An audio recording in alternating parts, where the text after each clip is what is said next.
astronauts to the moon. Ignition sequence start. 3, 2, 1. Houston, we have a problem. Liftoff. We have a liftoff. We copy you on the ground. You got a bunch of guys about to turn blue. What you're seeing here is a mirage.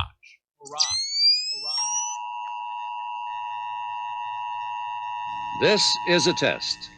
This station is conducting a test of the emergency broadcasting system. This is only a test. Welcome. This is the Jeranism show. Yeah. Yes, sir. Yeah. This is the Speaker's Corner, where we speak truth, see truth. Speaker's Corner, yeah, they see through, we see you. Speaker's Corner, where the people get to talk, where real ideas and thoughts spark. This is all on the Speaker's Corner. 3 minutes hit the spotlight. Speaker's Corner, where 3 minutes gets your mind right. Speaker's Corner, where the people get to talk, where real ideas and thoughts spark. This is all on the Speaker's Corner.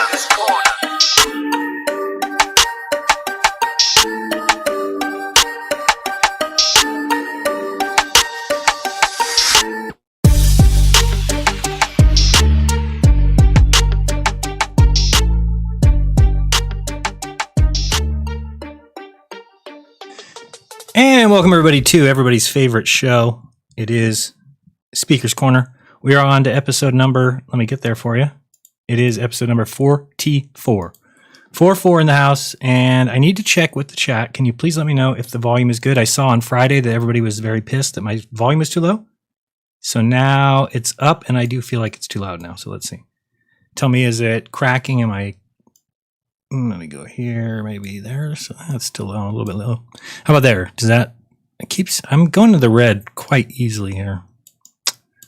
What do you guys think? What do you guys say? See what people say. Is it okay? Is it 5 by? Is it 4 by? Do I need to reduce it a little bit? Volume's great. Okay. Everybody says it's good. All right. Well, I'm going to trust you on this one. Even though I think it is a little... Let me go down to like 12 and a half here real quick, since it's not so loud in my ear. All right, are we still good? Now we've got it reduced a little bit. I'm not clipping out so much, at least according to my stuff. You'll have to tell me what you guys think. Let's see who's in the chat. Hello, everybody. Volume is the best it's ever been. Wow, nice. Oh, so somebody does say it's too high. All right, well, I lowered it a little bit. The music seems a little too high rather than your voice is too low. You mean the intro is too high? How's it now? Are we good? Are we gravy? Okay. 4.5 by 5. I'm not going to accept that. I want perfection and nothing left. Okay, yeah, well, now it should be better. Still a little hot, somebody says. I'm not clipping, though. Great sound. All right. I'm going to go with you guys who say it's great and everybody else who says it's not. They are clueless. Clueless. We've got one person who has already shown up. Let me show you how to get on the show, and then we'll cover a couple things, and then we'll get right to it. And I believe we are good here. Yes. All right. So to join the show, you can go to tinyurl.com/cornerism. Again, that's tinyurl.com/cornerism. Let's see if this will put up there on the screen. Boom. There we go. To join the show, tinyurl.com/cornerism. When you get there, please turn off the YouTube feed and just listen to the feed as it comes across on the StreamYard link, right? Or the tinyurl link. Hello. I can't really see the chat. I see somebody trying to talk to me in chat, but not gonna look at that. I thought I fixed that too. Tony Coriolis in the house. Audio sounds fine to me. Thank you, Tony. I gotta fix that stupid chat. How it's all bunching up on each other over there. I don't like it. Not a fan. Not a fan. All right. So we got two things I want to cover real quick, just because they're funny and they are indicative of many things. Also, let's do this. I'm going to be giving away a pass to the summit. $50 value. Okay, I'm going to give that away at the end of the show or towards the end, and it will be a quiz, and it will be based on everything on the show. So be paying attention, as you might need to be here for the whole thing. And then at the very end, I'll say, here's your 5 questions, and the first person who puts 1, 2, 3, 4, 5 in the chat with the answers will be the winner. Okay, that sounds fun. Now let's start out with just some typical Glober nonsense. Everybody remembers good old Arctic Reflections, maybe? Maybe you do, maybe you don't. He is quite a joke in the world of internet and YouTube nonsense. because he thinks he's smart. This is what believing in the globe has done to people. They feel like because they've been told what the world is and that they repeat it, that it makes them smart. And they can't even figure out anything else, right? So let's look at this guy here. I want to show you what he's been up to. So he loves to make videos about him. If you don't know, I'm going to take $500 from him already because he decided to bet me whether or not Dear Moon would launch. First, we said 2023, like Dear Moon says. And then he backed out of that bet because that's really possible to do, right? When you made a bet and you confirmed it and you say, yes, I agree to the bet. And then the next video you do says, I back out of the bet now because I didn't know these things about it. Oh, well, you made the bet. So he wanted to include 2024. So what did I do? Did I cower away like some puss? No. I said, fine, you have 2024 as well because you won't have a chance. I forgot what I offered him. I offered him a deal the other day. I said, do you want to just give me, maybe it was 100. I don't remember what exactly it was. You want to give me $100 now and we can call it even just because I don't want to wait for this guy for another year and a half. He did not. He wants to wait to give me $500. So good for him. All right. You'll enjoy giving that to me. So he makes a video called Record in Stupidity. Calendars are too complicated for a flat earther. He decides to talk about my video where I discuss the royal family. And this is the kind of nonsense he comes up. Listen to it right from the beginning. Watch this guy. Oh, what are you watching? Oh, we'll go this way. What's going on, everyone? It's Jaron from Jeranism, back with yet another video for you today. Very short video, I promise you that. Just want to ask a question and show you something interesting. That question is, who does the royal family actually worship? What royal family? There are many royal families. Maybe the one on the screen. Do you see the king and the queen here on the screen? That's probably who I'm talking about. If I say royal family and if I put another royal family on the screen, like from Iran or from the Saudi Arabia, I'll probably talk about that one. Okay? So when I say which family, who does the royal family worship, and on the screen is two members of a royal family, I'm probably talking about that one. In the world. Do you mean the Swedish royal family? No, I mean the one on the screen. Family? Okay, I suppose it's the one in England you mean. Yeah. I did see Queen Elizabeth and her son King Charles. Yeah, the thumbnail. King Charles, who also have the title Defender of the Faith and Supreme Governor of the... This is how smart Globers are, right? Globers feel like if it says that about him, then he's the Defender of the Faith and he's the Supreme Church of England. He can't worship anybody else. He can't worship the devil. The Vatican cannot be at all evil because it says that he's Jesus' vicar on earth. Come on, guys. Whatever somebody tells you is true. The Church of England. So I was very confused. So what does he mean? I don't understand the calendar. You want to know what this guy says in this video? I do the math and he says, oh dear. Jaron says is 6 months, 6 weeks, and 6 days. He doesn't know how to use a calendar. Actually, it's 7 months and 2 weeks. And I'm like, what is this guy talking about? No shit. No shit. The problem is that it's also 6 months, 6 weeks, 6 days, which could not have been an accident. It was done very much on purpose. But this guy's so clueless, I think that's how the calendar works. That we go 6 weeks after, I guess, I don't know. He's just as clueless I've ever seen anybody. Look at him like talk about the calendar like, oh, he left out one whole month. Calendar works. I don't know how a calendar works, yeah. On these calendars, I marked the Queen Elizabeth. On these calendars. 19th of September. No, not her death, not the death. I said it was from her funeral, but okay. And King Charles' coronation, the 6th of the 19th every month. He added 1 month. Correct.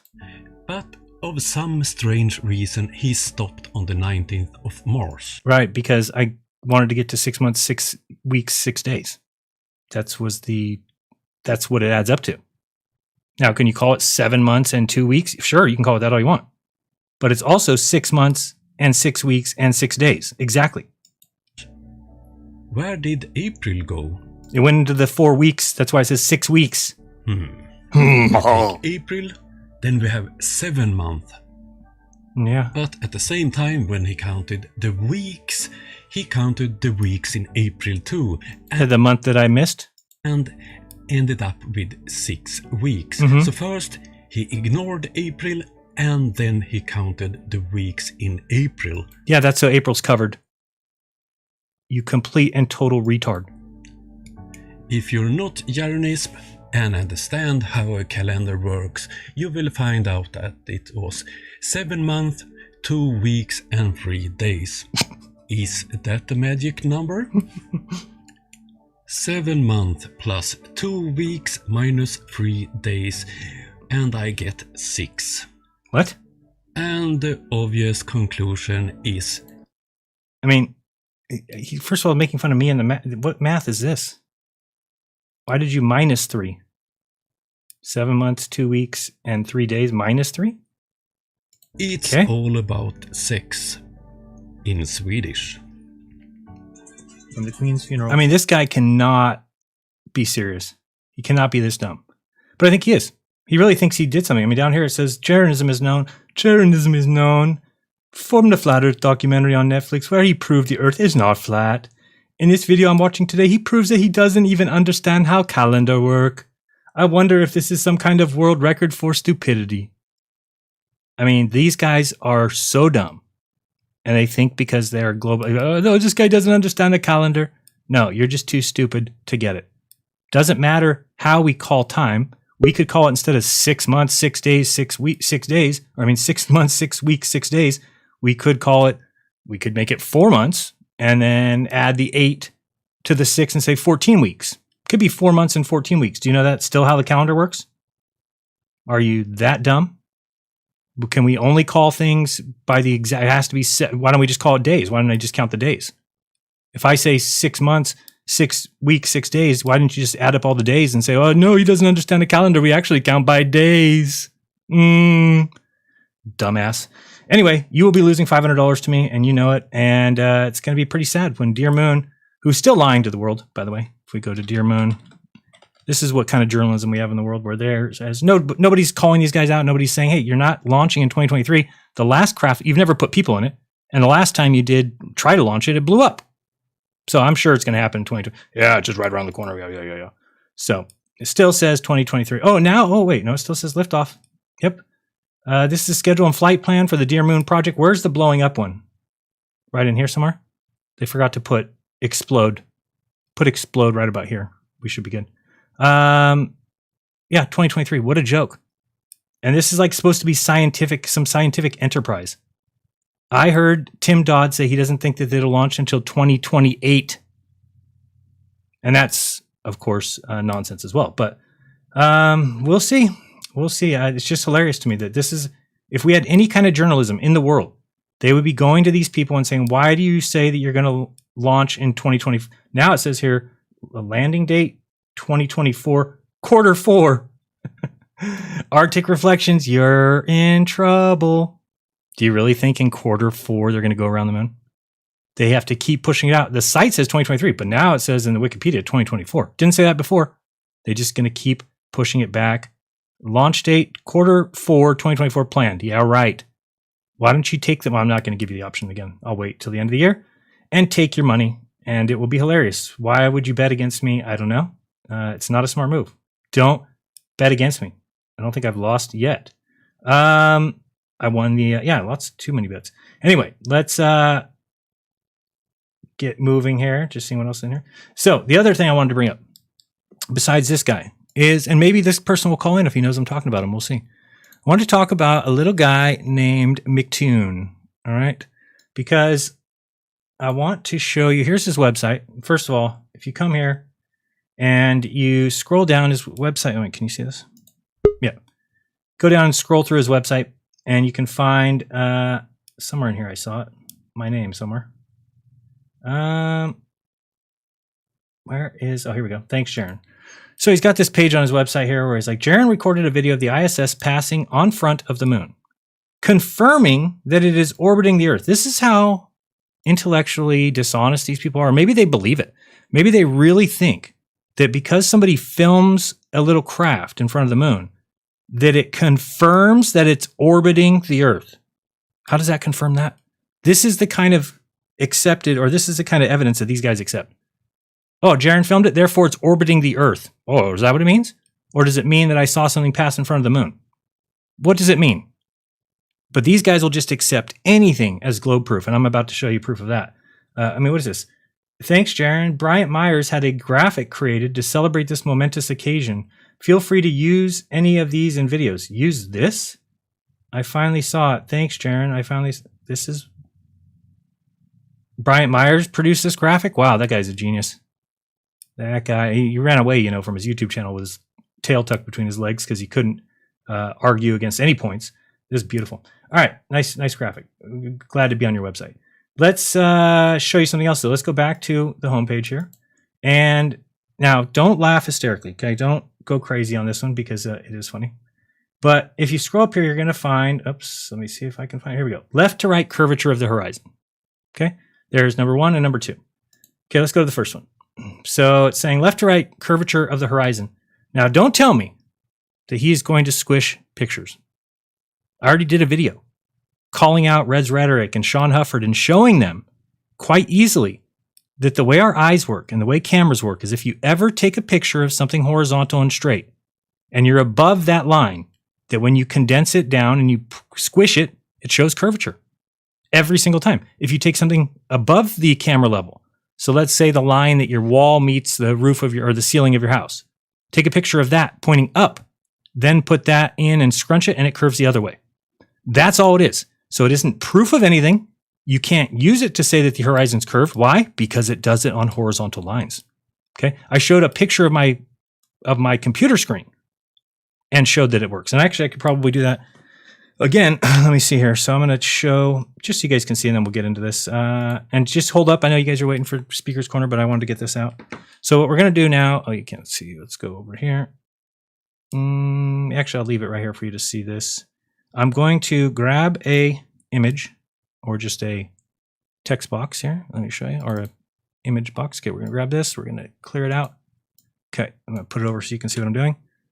All right, so we are taking this box here, all right, and we're going to draw a, we're just going to put a black background on it. Here we go. And we're going to draw a white line. Okay, we're going to draw it a little bit low here. And I'm probably in front, it's too small. All right, let's get down here and see. Oops, white line. All right, so when you draw a straight line, you can see here as the shadows change, see how it goes like a gray here, and that means that the line is not straight. So I'm going to need to lower it down a little bit. Let's see, we go one down. Oops, let's get in here again. Okay, now we've got a light gray on the top. Nope, still not straight. You can tell because the line is off kilter there.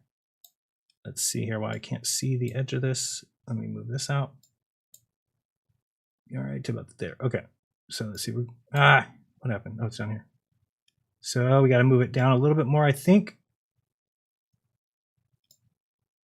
Let's see if we can get that line straight. Okay, there. Now you can see that there's to left to right, nothing but a straight line, right? There's no colors, there's no shading changes, nothing. So this line is completely straight. It's on the bottom of my screen. So I'm going to maximize this a little bit more. And I know you can't see it, but it's just because I'm going to take a photograph with it right now. And I'm going to use my camera. Oh, you can't see it. Oh, well, sorry, you can't see it. It's just I'm taking a picture of that as on the screen with my phone. Now I'm putting the camera above. Oh, you want to see what I'm doing? You can do that. Let's go to my camera. Where is my camera? Webcam solo. There we go. All right. So I'm just taking a picture such like this with my phone, but I'm looking down at the computer screen over here, and I'm taking a picture of that line photo. Okay. Now remember, we know that that line is straight. We just did it together. Okay. Let's see what happens when we're going to not save that. Let's get back over here. And if that line's curved, then we got a problem with anybody who's going around telling people that it's proof of anything. It's not, because we know for sure that that line was straight a second ago. So I'm going to go grab this and I'm taking it to, let me send it to myself here. Let's send it to Telegram. Save messages. That one. Go. Send. Okay. Let me grab that from Telegram. And we will see what we get. My code. All right. So let's grab this image. File, save as. And desktop sign. All right, so now I'm going to bring it up and show you as we edit this image. So let's go over here. Oops. Oh, yeah, there we go. No. Move out of the way. What's going on here? Here. Yeah, there we go. and move this over here. And we're going to grab it, sort by date. And there it is. Okay, so moving this over here, now you can see it. Oops, let me move it back this way. Okay, let me squish this down now. All right, so let me get it lined up here. Still not quite right. Let me try and drag it this way. There we go. Snap. Good. All right, so now you'll see I took a photograph of that screen with my phone. You just saw me do it. Now this line down here, if we now take this image and we condense it. Okay, so we're going to go here. We're going to make sure we don't keep aspect ratio. And we're going to get in here and we're going to condense this line. Okay, and when we do, you'll notice that when you get down here, this line becomes curved. Okay, see the curve in the line? That's nothing to do with any curvature. The only reason this is wavy at all is because of the camera. Okay, it's because of the camera. That's it. And our eyes work identical. So what the camera came from is from our eyes. Okay, you can see here, look at the top of the computer itself. Let me get over here. Okay, is the top of the computer curved? No, top of the computer is very straight. Okay, is the bottom of my light curved? No, it's very straight. So this completely debunks anybody that comes, I did it on my granite countertops. If you have a curb across the street, go stand out in front of your house, looking across the street at the curb, take a picture from standing up, and then go and condense the curb, and you'll see that it's then curved. Does that mean that everything's, no. It's just dumb that people aren't smart enough to figure that out. And they want to call us dumb. Can you imagine? They want to call us dumb.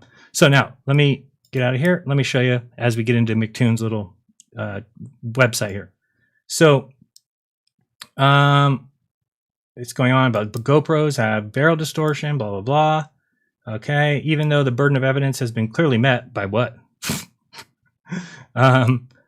It's still academically interesting to photographically capture the left to right curvature of the Earth. To neutralize the effects of lens distortion, we need an external reference that is known to be straight. Doesn't matter. That thing will be curved. This allows us to differentiate a curve supplied by the camera and lens from the actual curve. YouTuber Rory has set up this exact experiment. He calls it Horizon-O-Matic 6000, an upgrade from the 5000. He has two straight edges fixed together with a gap between them. This allows the horizon to be photographed between the two straight edges.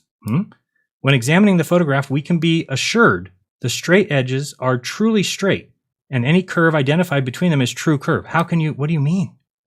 Here's an example of the setup before angling the horizon. Now I want to show you something.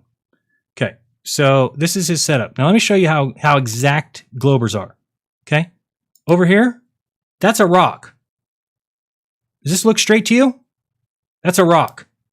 This is what these guys consider evidence and call us stupid. Can you imagine if I put this up there and tried to say it proved flat Earth with fucking rocks holding shit up? Look at this. That's a rock. Oh, this guy's scientific. Wow, McToon, you really came up with some good stuff here. Look at this. These are rocks. These are rocks underneath this apparatus. And this guy's impressed by, oh, he proved it. Oh, it's confirmed. Oh, academically. No. You guys are a bunch of clowns. Clowns, I tell you. First of all, he has another picture here. Let's go back. Go close out of this one. Now he's got this one here. Okay. Says that he's able to come in here and you know, it's exact. Well, let's look at this. You tell me if there's a problem here. Look at the distance between the water and this. And by the way, these are like taped together or something. Like what? Look at the rock.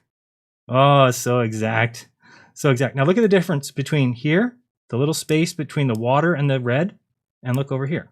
So right away, look at my little mouse cursor circle fits inside that spot. But over here, it does not. You see that? Doesn't fit. It's a little bit too, can't go up. Yeah, it's way too big. So clearly we already know that this isn't set up straight. Okay, now even if it was, again, we see in a circle. So it's not curvature left to right. It's just you guys being completely insane. Yeah, just tape these together. This is a great experiment. Look at it. I mean, just place this rock under here like this. Place a pile of rocks in the back here. It's very, I mean, this couldn't be more exact. I'm surprised this isn't in textbooks. It's so perfect. Perfect demonstration here. So much so that somebody had to go make a web page on their website about it. Oh, look at my proof. Oh, and you know why they do this? Because Globers will believe it no matter what. They think me saying interesting is proof of curve. They don't care that you put 17 rocks under there. They don't care. Does it prove curve? Well, it's guaranteed. It's a perfect science experiment. Oh, it's flat earther? Nope. We need to know the temperature of the water. We need to know the atmosphere. You don't know the gradient. What size are those rocks? What kind of rocks are they? What is their porousness? What is it? Give me a break. How do you know that this is, where's the levels? Where's anything? Complete and total trash that these guys pass off as evidence of anything. The curve is slight, but when zoomed in, you can see the distance between the straight edge. So what they do, they condense it and they say, oh, look, it has curve.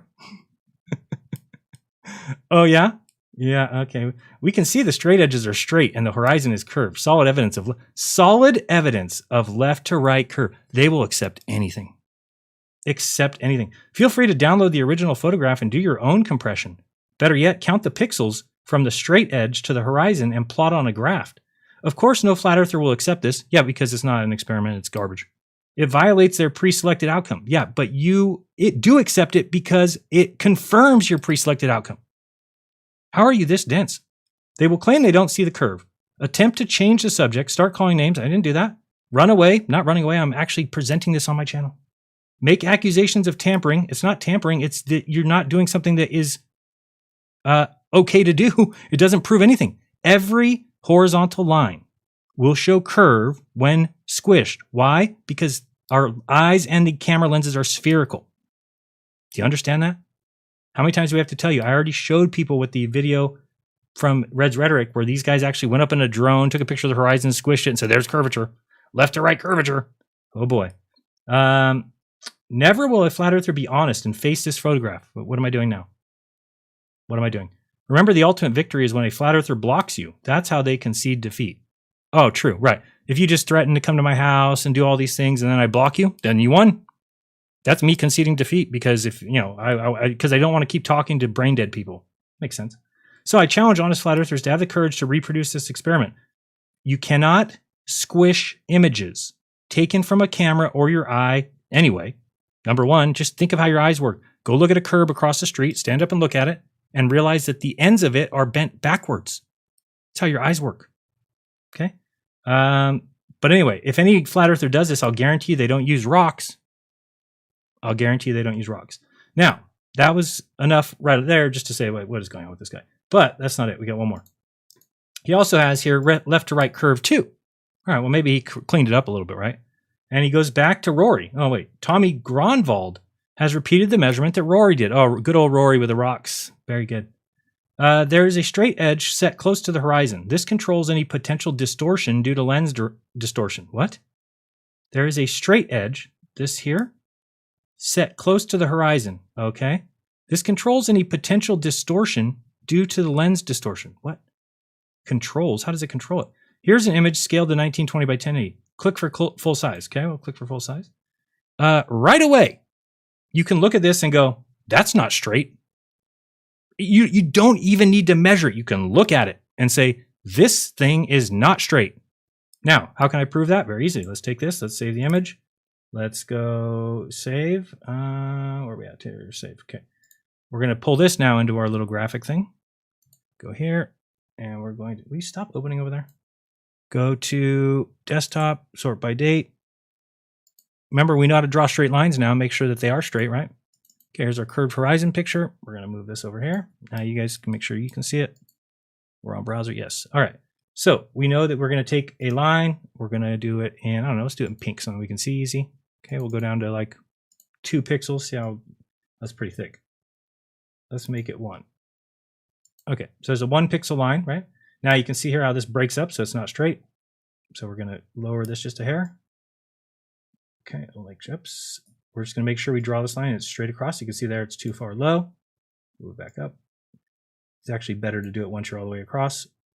Let's get across here. I think it's right there. Up, up, down 1, up 1, down 1, up 1. Okay, about right there. And okay, so now let's get in here and see if this line is straight. Okay, so we see here it goes across. There's no shading. There's no color change. There's no nothing. That is a completely straight line. Whoops. We didn't file. I don't want to screw it up. Let me go this way. Oops, back up. Okay, there. Okay, completely straight line. Now let's move it up so that we're going to put it right here on top of this, whatever this apparatus is, this straight edge that confirms. Make sure there's no distortion.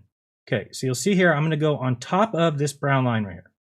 Okay, right there. It's on top of the brown line, correct?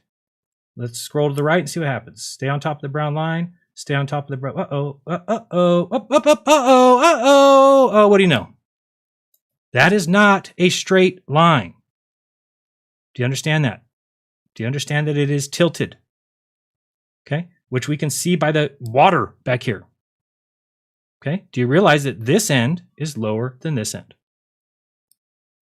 Do you understand that? We can change it if we lowered this end, and then what would happen? Oh, then the horizon would be right perfectly in line. Imagine that. And this is what these guys consider evidence. They're so sure of it that they put it on their website. Oh, if you have questions about left to right curvature, go to mctoon.net/curvature.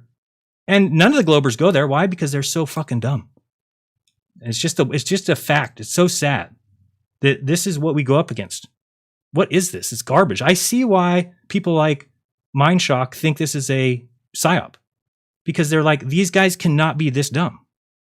You think McToon looked at this and was like, yep, looks straight to me. Clearly this is showing curvature. I mean, or do you think that he knows that it's, I don't get it. I don't get how this could ever make it on somebody's website. Or now that I pointed out, it should be taken down. Should be removed immediately because it's garbage. Yet these guys consider it evidence. He probably won't take it down. He'll say, no, he'll argue against it, to be honest with you. Maybe he'll come on the show. And defend his nonsense here. I mean, look at it. He's like, oh, if we get in here, we can see. He went into this detail of organizing to count this.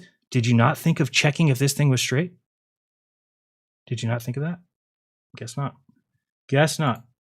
See what else you got here? Oh, this is plotting it. Oh, so it's curved because he plotted on this. When you have a graph, it makes everything, true. The ship on the left is the color Magic, which is 225 meters long. The lens is what? Oh, it's not a fisheye. Every lens is a fisheye lens. Every single lens is a fisheye lens. You cannot use it to condense things left to right. You cannot do that. First of all, are you measuring against an apparent position? McToon, are you saying that this is the actual physical edge of the globe? That's why you're measuring it? Or is it in an apparent position? Because I'm confused. I thought that there is a question there. What if we look up horizon? What does it say? What is the horizon? That is the horizon, right? Let me read here. The horizon is the apparent curve that separates the. When did this get added? Are you kidding me? Look at how desperate they've become. I guarantee you this did not say this before.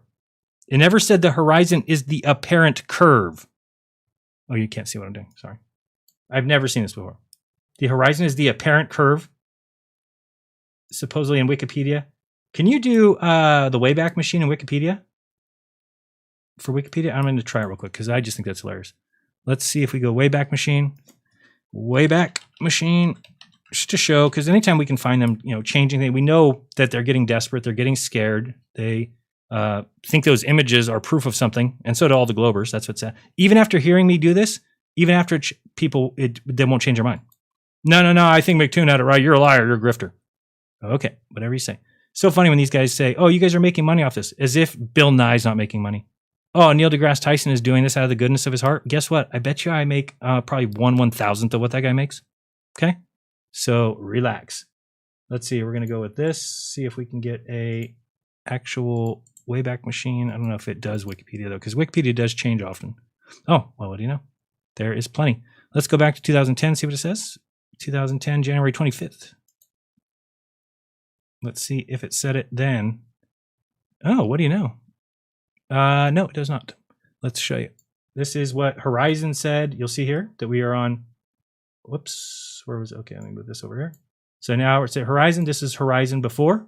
You'll see here, January 25th, 2010. The horizon is the apparent line that separates the Earth from the sky. It is the line that divides all visible directions in two categories, those that intersect the Earth's surface and those that do not. At many locations, the true horizon is obscured by trees, buildings, mountains, and the resulting intersection of Earth and sky is called the visible horizon. When looking at the sea from ashore, the part of the sea closest to the horizon is called the offing. Great. So let's see if it changed when we go to here. Looks like there's a lot of changes up in here. Let's see probably 2015. How'd I guess that? Because it's only when Flat Earth came into play. These guys are clueless. August 25th. They don't even realize that they're hanging themselves. The horizon or skyline is the apparent line that separates Earth from sky. Weird. The word curve isn't in there. I wonder why. Let's go a little bit further. Let's go to here. 2018, November. More changes were made. Let's see. Horizon or skyline is the apparent line that separates Earth from sky, the line that divides all visible directions. Okay, but still no there. Let's go to here. Jaren's lying. He must have put that in the Wikipedia. The horizon or skyline is the apparent line that separates Earth from sky. This looks pretty recent. Let's go to here. 2000 and... Oops. Did I click it? Oh, there we go. This is April 2nd, 2022. The horizon is the apparent line that separates the surface of a celestial body from its sky when viewed from a perspective of an observer. Okay. How about here? 2023. Somebody had to go change that, huh? The horizon is the apparent curve. What is wrong with you guys? You guys are hilarious. Changing definitions, changing whatever it takes to keep your little ball. Whatever it takes to keep your love affair intact. You people are pathetic. Okay, you're pathetic. You wonder, why does Jaren keep doing this? Way? Because of you guys. Look what we have to deal with. First of all, it is an apparent position. At least they haven't taken that yet. Okay? So should we be taking measurements of apparent positions and then calling them proof? Or not? But I'm the idiot. But I'm the dumbass. Sure, guys, whatever you say, more power to you. I think it's so ridiculous I can't see straight. But let's bring it back to the show. See what people think in the chat. Am I way off base here? Or is this guy just off his rocker? Off his rocker. What's going on here? Most people literally do not question anything. Yeah, totally. Totally. Anybody else? Oops. Hold on. My thing's not working here. Let's go there. All right. Yes, we got it. Thank you. See if anybody else so dishonest it borderlines insanity. It does. Yes. Interesting that they don't take photos from a plane. Yeah, they just grab everything and squish it. Even though I've already pointed out that you can do that with anything horizontal and it makes a curve. What else can you do to explain to them that they aren't doing it correctly? Who knows? Deceivers, there are no isms or curves. Let me bring this back up for you. It's just sad that these people exist, and we've got to. I don't know. I don't know how to argue with people like that. If I will talk to McToon, hopefully he comes on the show, and then we'll say, "Are you going to take that page down now that you've known that it's wrong, it's incorrect, it's not proof of anything, and you're proving things with an apparent position of something?" Doesn't make any sense. Why would you do that? It's confirmation bias. Yes, exactly. And then they have to throw, flat earthers. They just see it confirms their bias. Yeah, and every single scientist has a bias, and the bias is for the Copernican model, the Copernican principle. It's just so tired of these institutional defenders. It's so disgusting. Like, the truth doesn't need your defense. Go away. Go away. The truth never needs to have defenders with a sword. And tell me this, why is it only Flat Earth that has dedicated channels to debunk it? Where's the dedicated channel to debunk Bigfoot? Where's the dedicated channel to debunk whatever else? It's only the Flat Earth. You know why?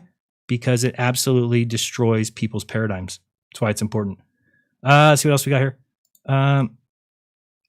Or he thought of it and decided he can't point it out. I don't know what that's getting at. Let me see here. Rethink. Not waking up as a choice at this point. Yeah, exactly. I don't see anybody actually talking to me, I don't think. Well, let's see here.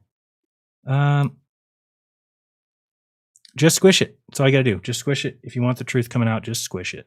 All right? Just squish. No one's seen a curved horizon. Well, again, your eyes work that way. Think about right now if the ocean went as far as you could see left and right. Far as it could be. It's just a straight line horizon. Okay, well, that's impossible because you can only see in a circle. You're a radius of a circle.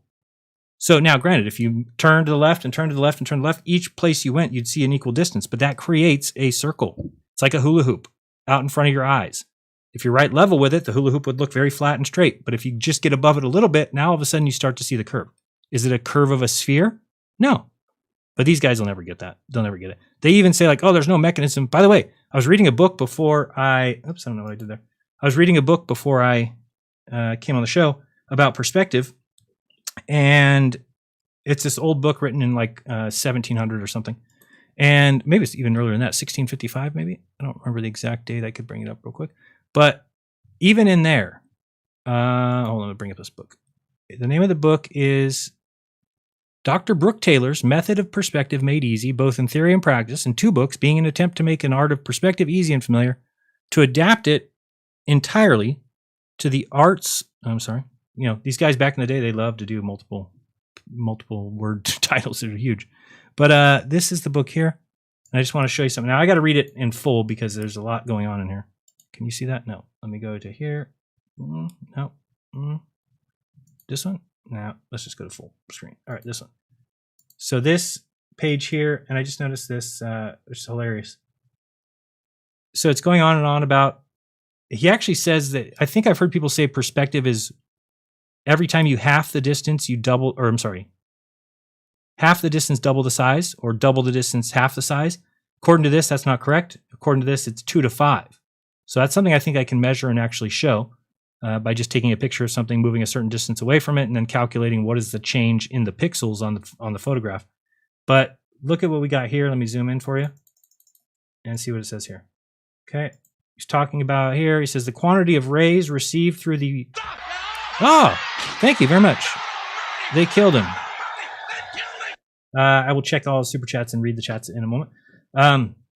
The quantity of rays received through the same aperture of the pupil at half the distance from the object is also quadruple, and being equally spread over 4 times the quantity of surface of the retina, they are just as dense as before when the object at twice that distance. It follows, then, that the faint appearance of remote objects is owing to the opacity of the atmosphere. Even these guys could get it in 1655. Not anybody who's a glober today. They can't figure it out. They don't understand that you can't see forever through the atmosphere.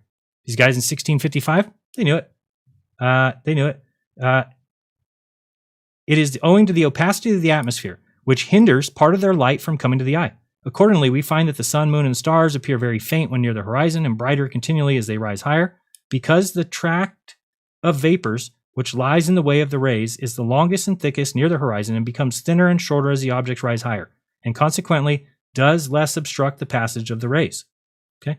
Anyway, this book's great. Goes on and on about, by the way, this book, to buy it, I think I saw it for like a shit ton. I want to say $4,000 to buy it.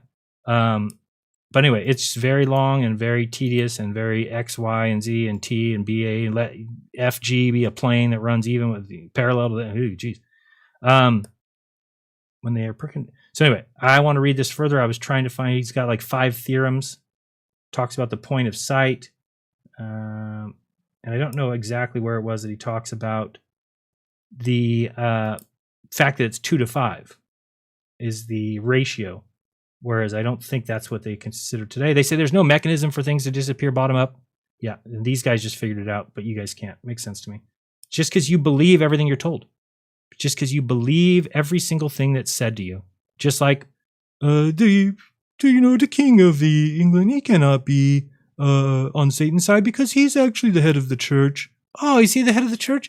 You know what these guys do? This is a glober. Imagine this. We say like, oh, NASA's faking the moon landings because they're doing XYZ and XYZ.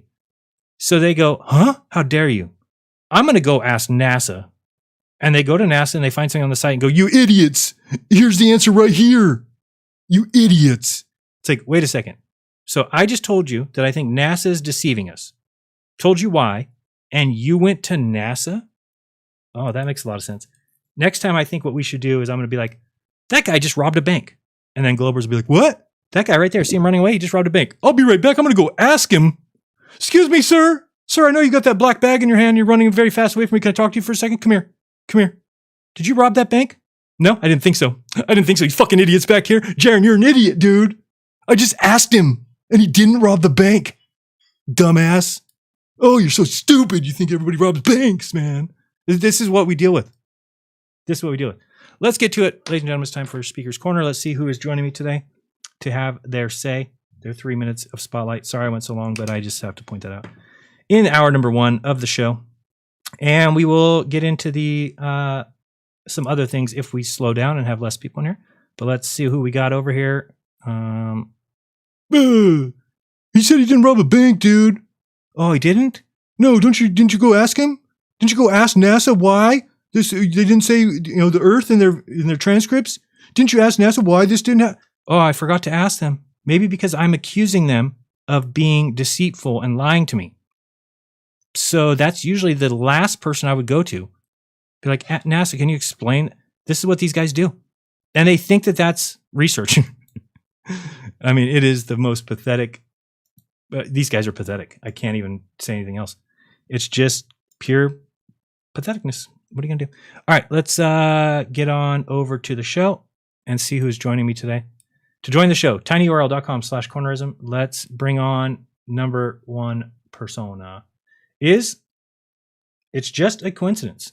Everything's just a coincidence. Hey, what's up? What's up, partner? How are you? First of all, it's an honor to meet you. Awesome. Thank you. Very kind. I started off with the Flat Earth a couple of years back because of Dave Weiss.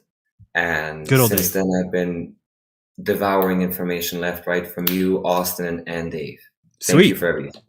Well, thank you for devouring the information and for being able to see through deception. Because let me guess, you didn't go to NASA's site to disprove us. No, but I do have a similar story to Dave when it comes to my globe experience. Okay. So I basically went on a rage fit and just told everybody they're stupid dumbasses. They have no idea about anything, even though I didn't even know the basics of the globe model. Oh, you mean so somebody brought Flat Earth to you and you told them they were stupid? Yep.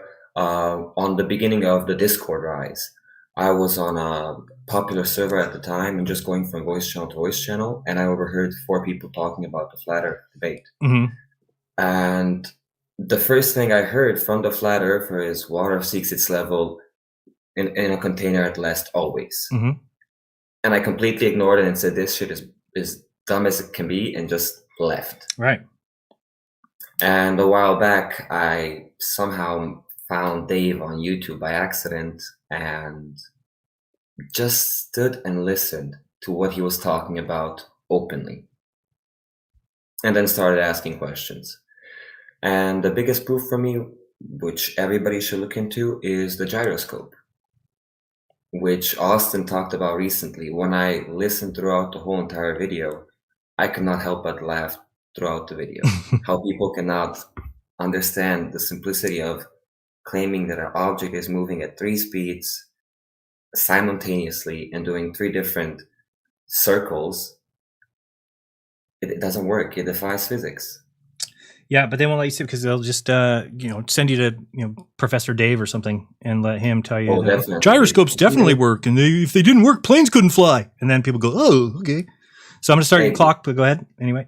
Just let you talk a little bit. Go ahead. Professor Dave or anybody that has more than 6 ad homs or logical fallacies in a conversation shouldn't be involved.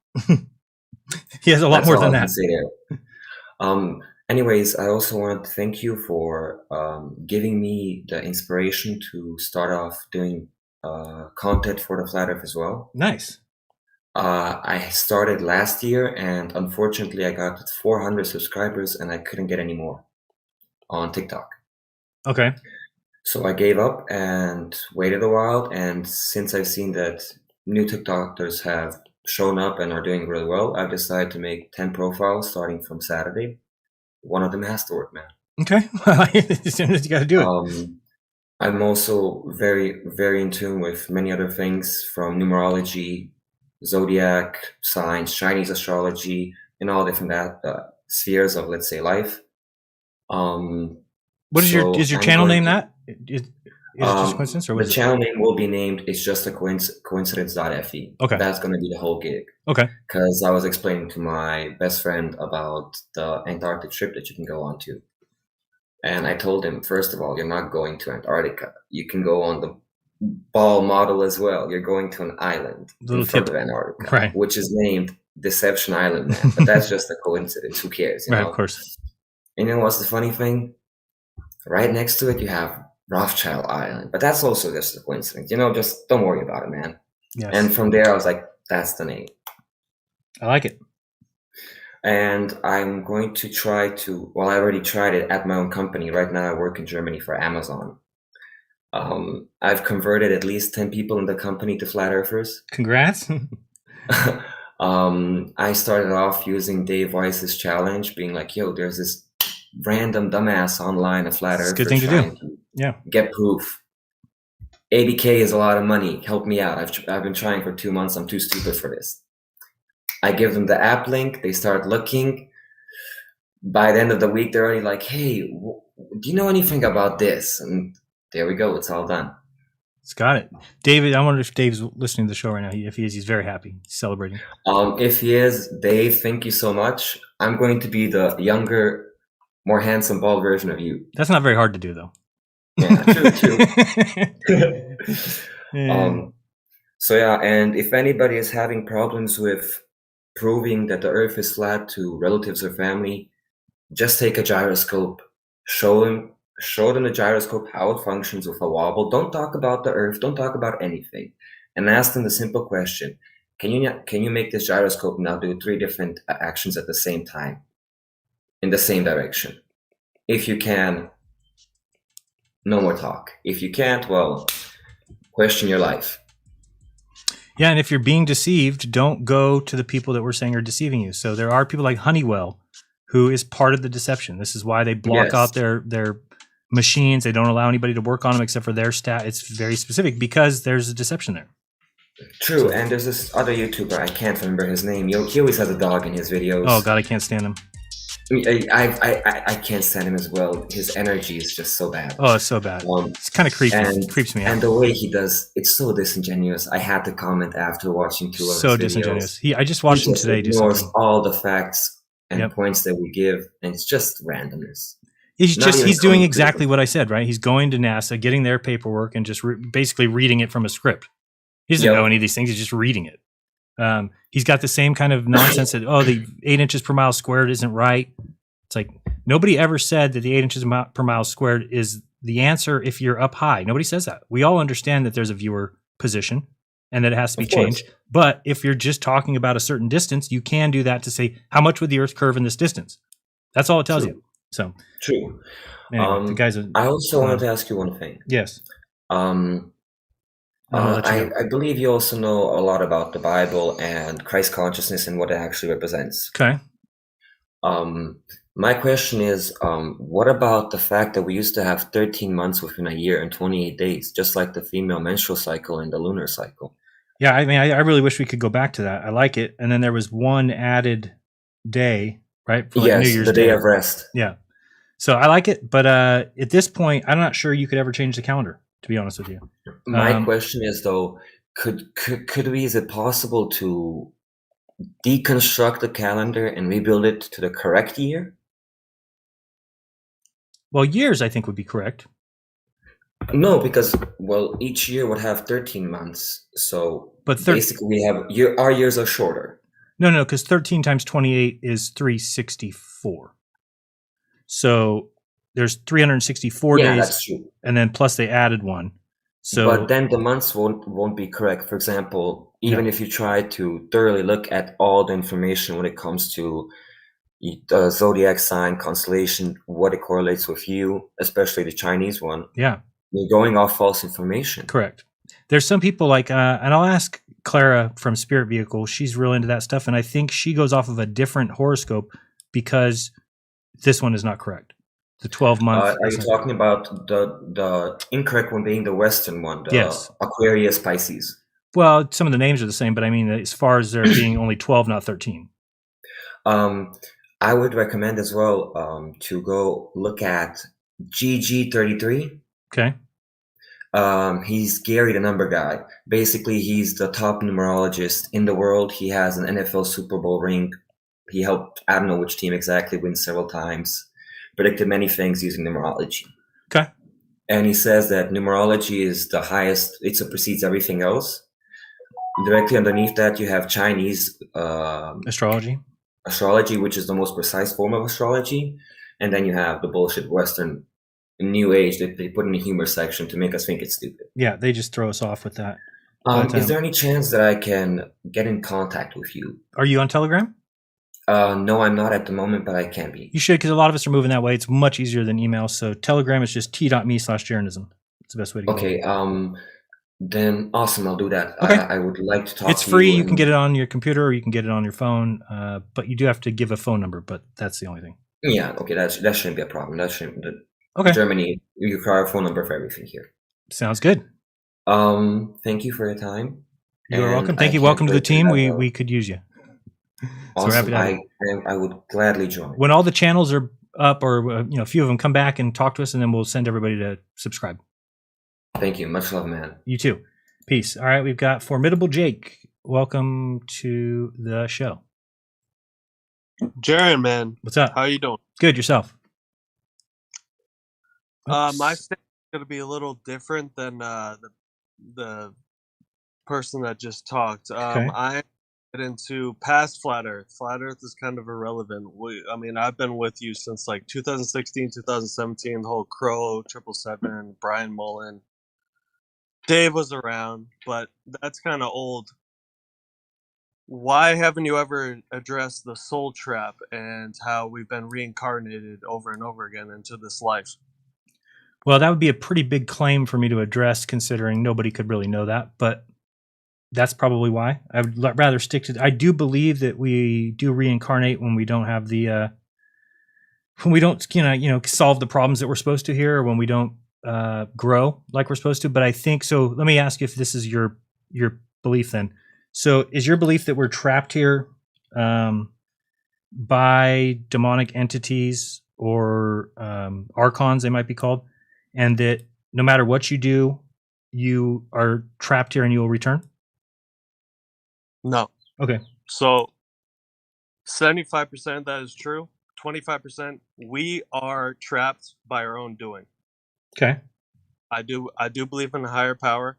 We agreed, you, me, everyone in this live chat has agreed to come back, whether that's because we want more sex, more kids, want to be more a celebrity, whatever it is. I mean, the reason why we come back to this life is beyond my even explanation of the English language, but we are reincarnated here because we want to experience blah, blah, blah, blah, blah.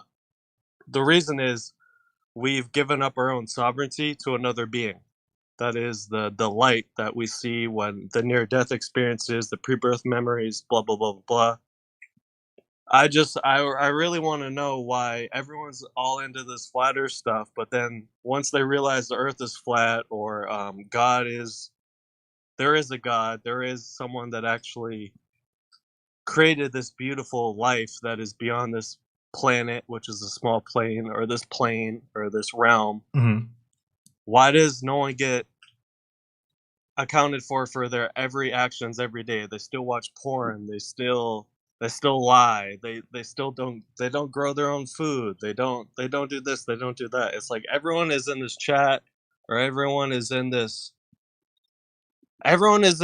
earth, but they don't believe in themselves. And so that's why I randomly got into your chat. I haven't been following you or Owen Benjamin or Crow for honestly a year or two, just because I haven't been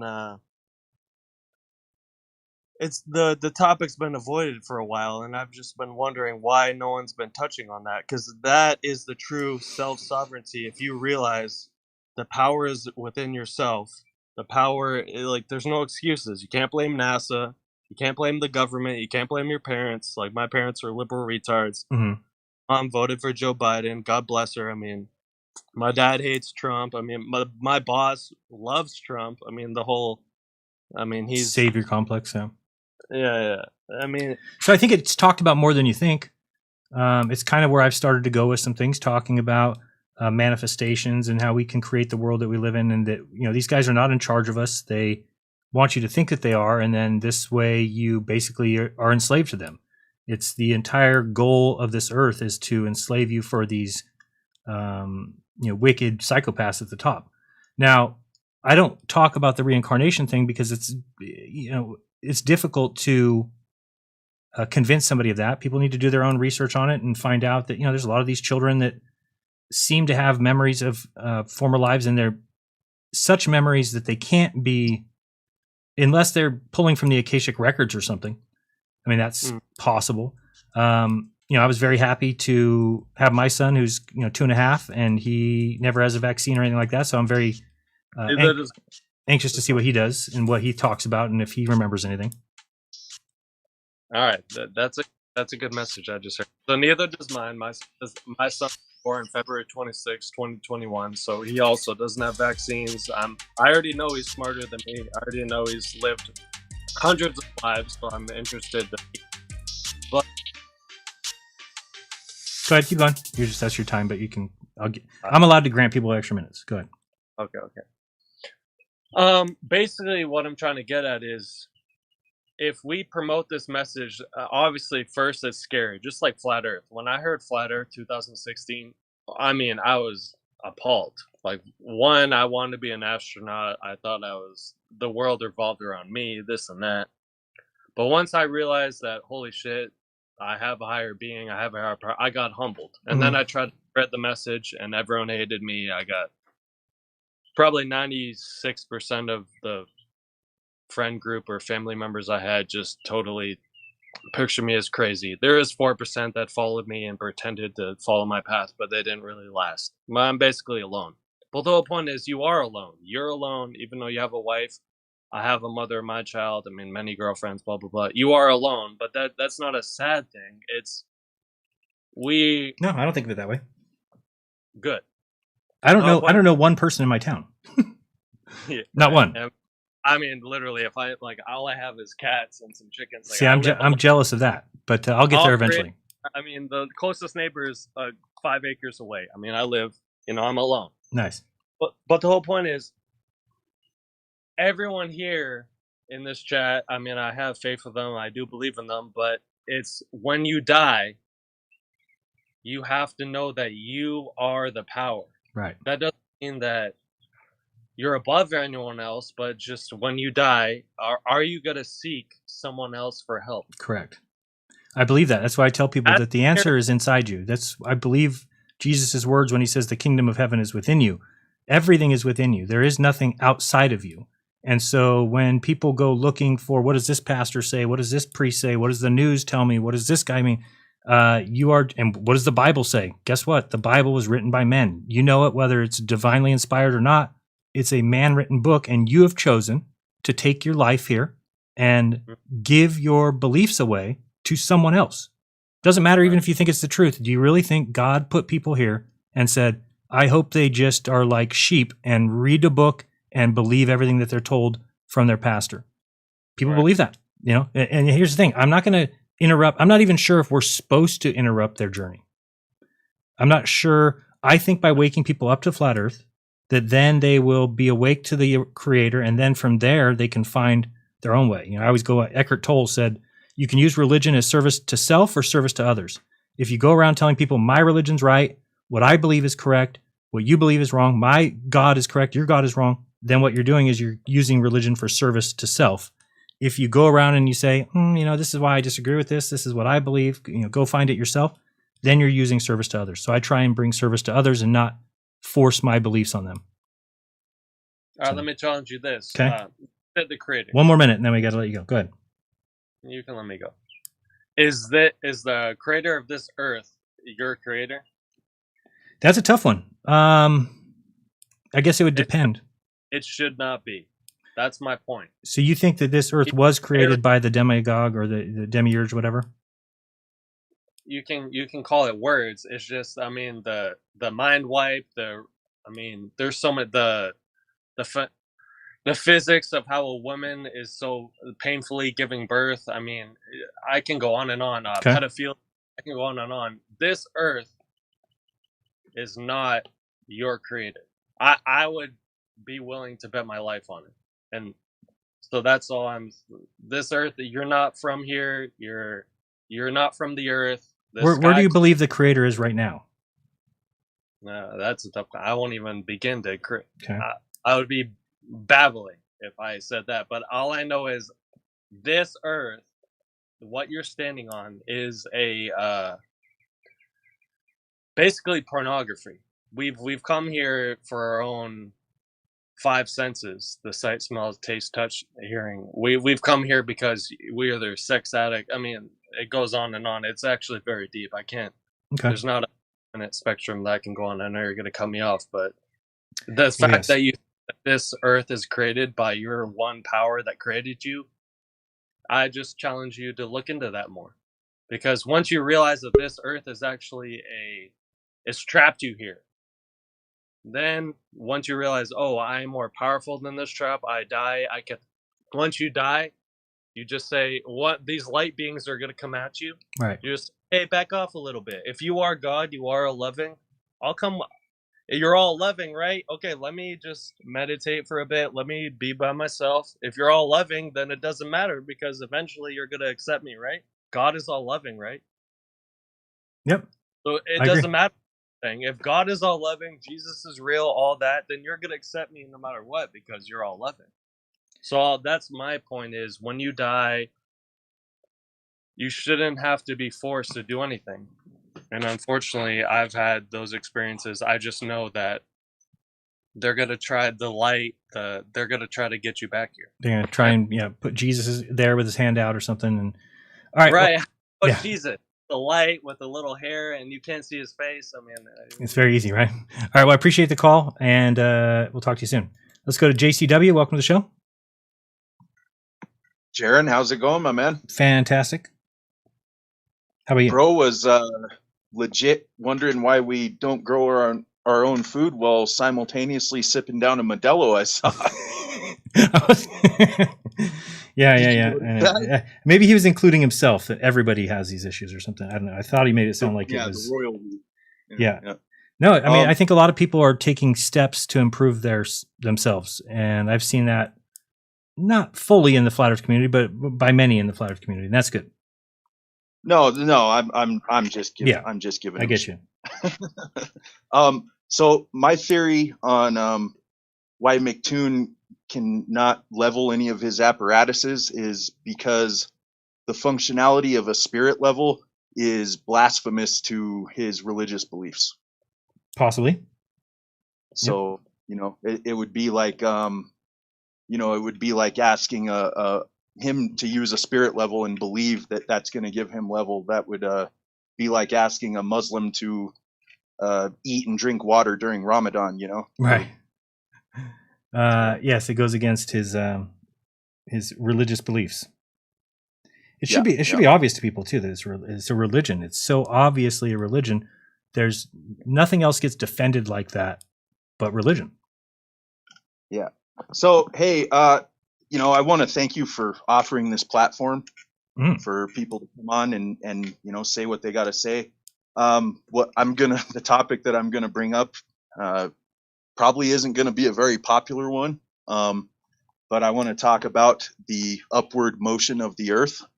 Okay. And no, I'm not a member of the Flat Earth Society. I don't know who they are or what they are, other than some website. I believe that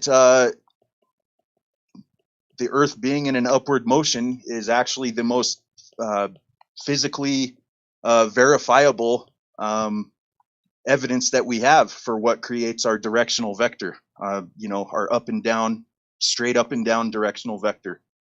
And if you have any questions about it, just go ahead and jump in, but there's a couple things I want to kind of get out of the way. You don't have much time, so go ahead and say it. Okay.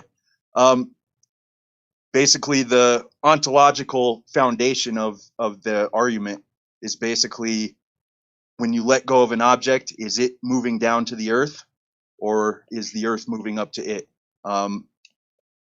You understand, non-inertial and inertial reference frame, like a moving and a non-moving reference frame, right? Okay. So basically, like, we can't go just basically off pure optics to discern which reference frame we're in. So like, someone who was like the only thing they've ever known in their life is on, just say theoretically, a maglev train, so there's no friction whatsoever, and it's going 100 miles an hour. So to them, they would swear up and down to you, hey, no, I'm not moving. The world outside of these windows is zipping by me at 100 miles an hour. How do you know that? Because when you're moving at a constant velocity, you don't detect that. Like if it was a maglev train and there's no friction, then to them, for just based on solely their optics, they would think that they're not moving and the world outside is moving. Yeah, I'm not sure that that's the case. I mean, that's something Globers say, but I don't know that to be true. Okay. So basically, well, I don't know. I'd have to disagree with you on that. For me, part of the flat Earth finding was that we are clearly stationary and clearly a level plane now with, mountains and ridges and oceans. But nothing tells me, zero tells me that we could possibly be moving upwards at some sort of crazy speed like they would tell us. I mean, it just doesn't seem to jive with anything that I see. So I don't need to ask the question of whether things are falling to the earth or whether the earth is rising to the item, because clearly things are falling to the earth. So what would make me think that they're not? Well, okay. So when you say that things are clearly falling to the earth, they speed up as they fall, right? They accelerate. Correct. Okay. So acceleration requires a force being applied to it, Here you right? go. Here you go, diving into globe mathematics and liars that want to tell you that force equals mass. And those are human conventions. They're not actual things. Okay, so if somebody tells you there has to be a force applied, oh, there's got to be a force applied, I got to go by the rules. No, screw that. I can tell you that when an item is falling, it's going to gain speed because of its momentum. Period. I don't need to go by Newton's laws. I don't need to be F equals ma is a human convention.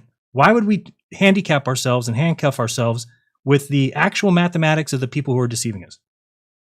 No, I'm not. I don't believe in mass. I believe in volume. Not mass. But okay, but you're saying that when things fall. Okay, yeah, I'm just talking about what we could physically verify. Like if you want to put anything into motion, it requires something to press on it and to create that motion, correct? So if an apple falls from a tree, what pressed on it to create that motion? Didn't it just fall off the tree? For me, I'm not saying anything pressed on it. Oh, I thought you just said that if something is falling, then something had to get it going. Well, yeah, but I'm talking about from the paradigm of things fall. I'm talking about from that paradigm. Like in order for acceleration, you have to have a force. And you mean an initial force? A what? An initial force? What about like a car rolling down a hill, right? So at the very top of the hill, I push the car, it starts rolling. It's going to gain speed. And you're saying that the force of me pushing it is what causes it to gain speed? Or is it simply its own momentum going down the hill? With a car going down a hill, there's a lot of other factors that could come into play. But basically what I'm getting at is if you apply acceleration to anything, okay, any sort of, just like, let's just use for an example, because it's the easiest to replicate, any sort of containment with like liquids and gases in it.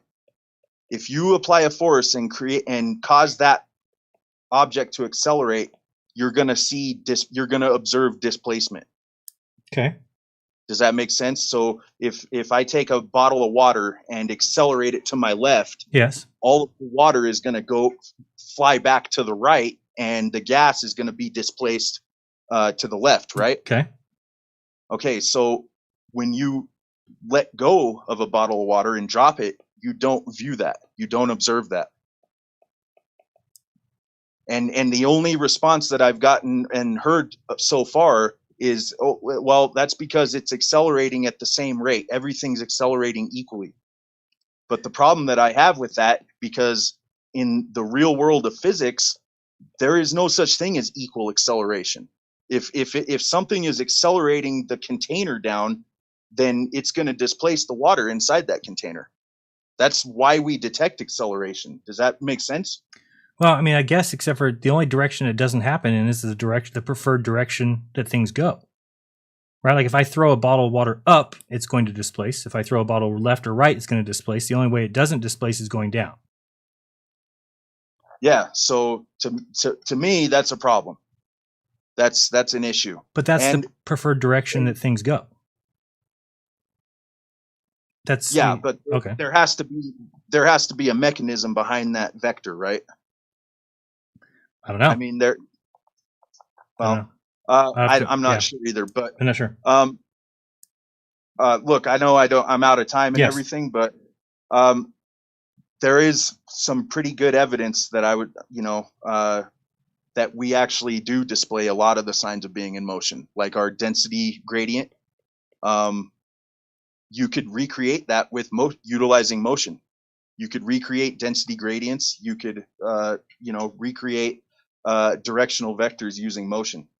A good one to take note of is that, like, if you have a car and you tape a balloon that you just blow up with regular air, and then tape a helium balloon into the bottom of that car, and accelerate that car forward, you and the balloon with air in it will be displaced to the back of that car, right? But the helium balloon won't. The helium balloon will actually move forward. Right. And that's because when a force is applied to the car and it accelerates forward, all of the gases in that car and the solids, you also are compressed to the back of the car because acceleration causes displacement. Correct. And that compression towards the back of the car displaces the helium balloon, creating a buoyant force which moves the helium balloon forward. Okay. So you take that idea and invert it 90 degrees straight up and down. And then something else, one other thing. Did you also know that this kind of relates to the car demonstration? I don't want to call it an experiment. Wait, but hold on, just real quick. You said invert it and drop it, but that would refute what you said earlier. So if we did that and we dropped it, aren't you saying that it wouldn't displace because you can't displace going down? So no. If we took a car and we turned a car face forward and we're going to drop it on its hood, and so it's pointed down, and we put a helium... No, I meant it's just a theoretical. Okay, I meant gotcha, invert it with the car going up. Okay. That's what I meant. Got you. Basically, it's just showing that a force has to be applied to create that compression that displaces, that creates buoyancy and density. And then something else you could do to also verify this is take any sort of container with either a buoyant object in it. So like you got a container of water and you could have a buoyant object in it, or a dense object that would go down through the water. And if you let go of that container as it's in quote unquote free fall, the density and buoyancy, the travel of those objects will terminate while it's in free fall. They will hold completely still until it comes back into contact with the earth, and then it starts again. So like and there's some demonstrations on this already. Dr. John D on his YouTube channel, he has a demonstration showing this. Beyond the Imaginary Curve, Dell has a couple demonstrations showing this. I know that this gets a lot of people upset, but like there's something real here. All right, I'll start thinking about it a little bit more. I have dismissed it outright because I don't think it's needed, but I'll consider it. But I don't think that we're moving, and so if I can answer it without moving, I think I can better believe that, because I don't feel like we're moving. And I know people say, "Oh, we're born here on the Earth, and so that's how we don't know we're going 1.2 million miles per hour." Well, these are all just stories. There's no way you're going to be able to prove that to me unless you can show me somebody moving 1.2 million miles per hour on something, and that they don't even know that they're moving. They think everything outside the window is moving. I don't think that would be the case, personally. Yeah. All right. That's fair enough, man.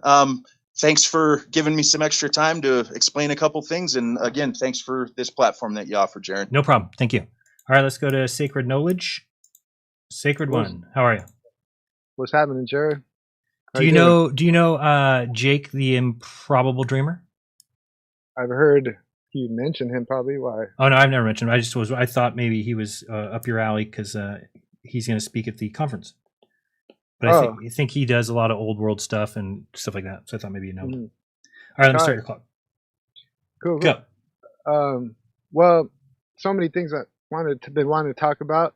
But one of the latest things, since it's recent on my mind, I wanted to mention is it's probably the best information out there, and it could save your life. So check it. Breakfast, and this isn't for everybody, okay? But Okay. this is a good information. Breakfast is fruit, okay? Just fruit. Yep. And then dinner is veggies, like vegetables, all sorts of good vegetables, cooked. You don't have to be raw and all that. That's intense. But do that, and you're gonna feel so much better. Like I just realized this, and it's saving me a lot of money too. So I just wanted to mention It's it. a good idea. I only eat fruit before noon. Really? Yeah. That's smart. Oh, you already know this. I know that, yes. You're a genius. I wouldn't go that far. It's so simple, and that's how it is. They've hidden the most simple things from us and to screw us or make it harder for us. You know what I mean? Mm-hmm.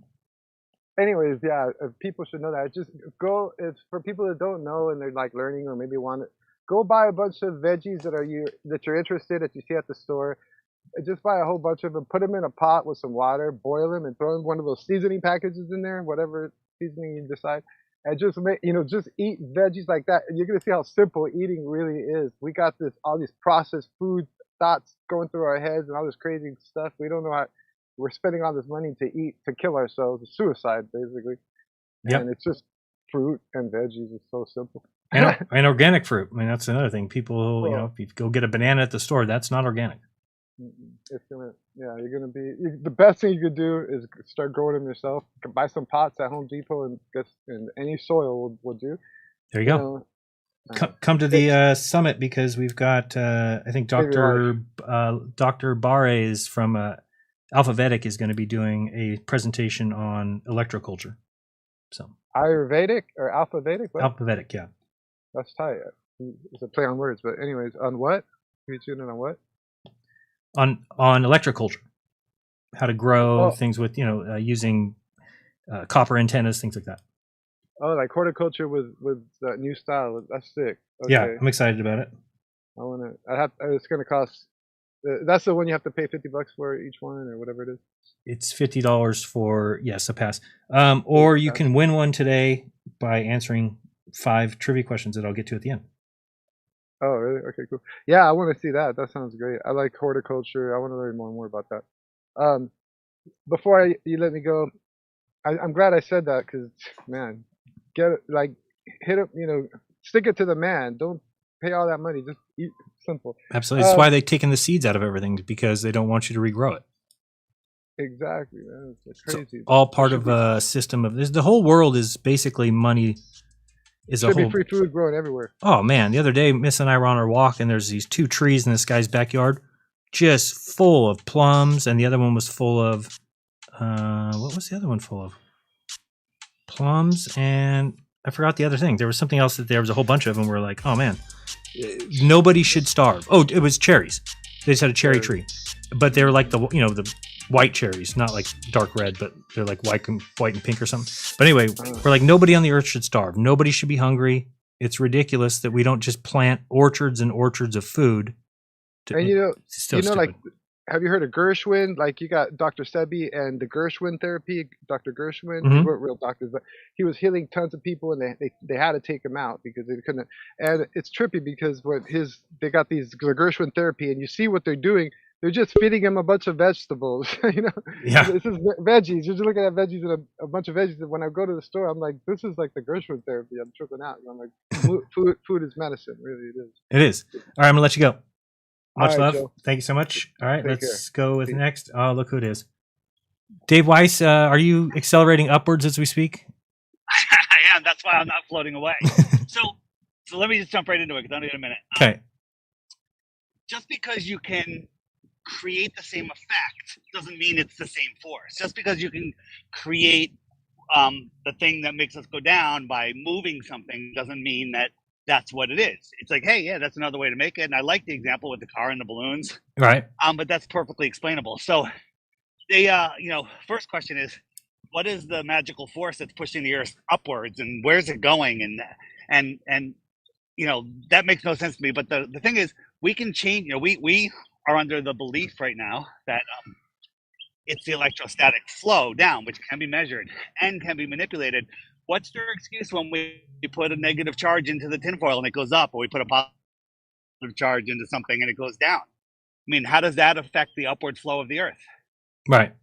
Doesn't seem The to Earth make is much going sense. up, and that's making things go down. And when we push things, you know, when we add a positive charge to something and it goes down, and then we add a negative charge to something, it goes up. But what does I that think even that mean? Like, completely are we shuts down going that up and the argument. stars are going up too, and the moon? I mean, everything's just going up together. Well, so I'm guessing they believe that the flat Earth and the whole firmament is all going up together. Okay, whatever. But the thing is, the electrostatic test experiment thing that we can do is Hi, Paige. exactly the same. How are you? I'm good. How are you? Have you been faking any more stuff in the ISS? I know it's really you. I really know who he's married 15 to. minutes of fame. 15 minutes. It comes up once every 15 days. Yeah, it keeps getting recirculating. But I wish I had a commission on that. all right, Karen my Nyberg. I'm going to question call is- you Karen Nyberg from now on. That's your new name. That I call her Karen all the time. I'm gonna call you Sharon. You call me Karen. So the experiment that we show with Zach's, balloons and the electrostatic change and the drone, the silent drone. Whoops. Oh. No, we lost your sound. No sound. No sound. Jew things. Okay, we can hear you now. What? Nothing. Oh, I'm back. Doesn't that completely wipe out the upward flow of the Earth, the electrostatic test, the silent drone? Yeah, I mean, I don't think What's the explanation of the silent drone? I think that, Dave, it's all stems from the whole F equals MA, that you need to have a force. I think they get caught up in human creations and thinking that mathematics is some sort of divine thing, letters that people apply to things. There's why doesn't it make sense to people that if something is falling, it would gain speed simply by its own momentum? How could it not? Well, I agree that I'm of the believer that there has to be some sort of attraction or force or whatever you want to call it, and that's the electrostatic force. Because I always say, and certain people hate this experiment, I got a rock in my hand and I'm holding it, and then I snap my fingers and the entire Earth disappears, and I let go of the rock. Which way is it going to go? Right. Okay. Which way is the preferred direction? There's no Earth anymore. Okay. So we can test and measure the electrostatic flow. It's measurable. Voltage. Put a drone up, hang a wire from it. There's voltage in the air. Yes. And we can manipulate it by putting a negative charge into something and it goes up. We put a positive charge into something, it goes down. Okay. And how do you explain that with the upward flowing Earth? There's no. It completely wipes it out. Hey, I had another thought on the periodic table. You know how they put them in. Am I coming in? You're Can you good. Hear me? Yep.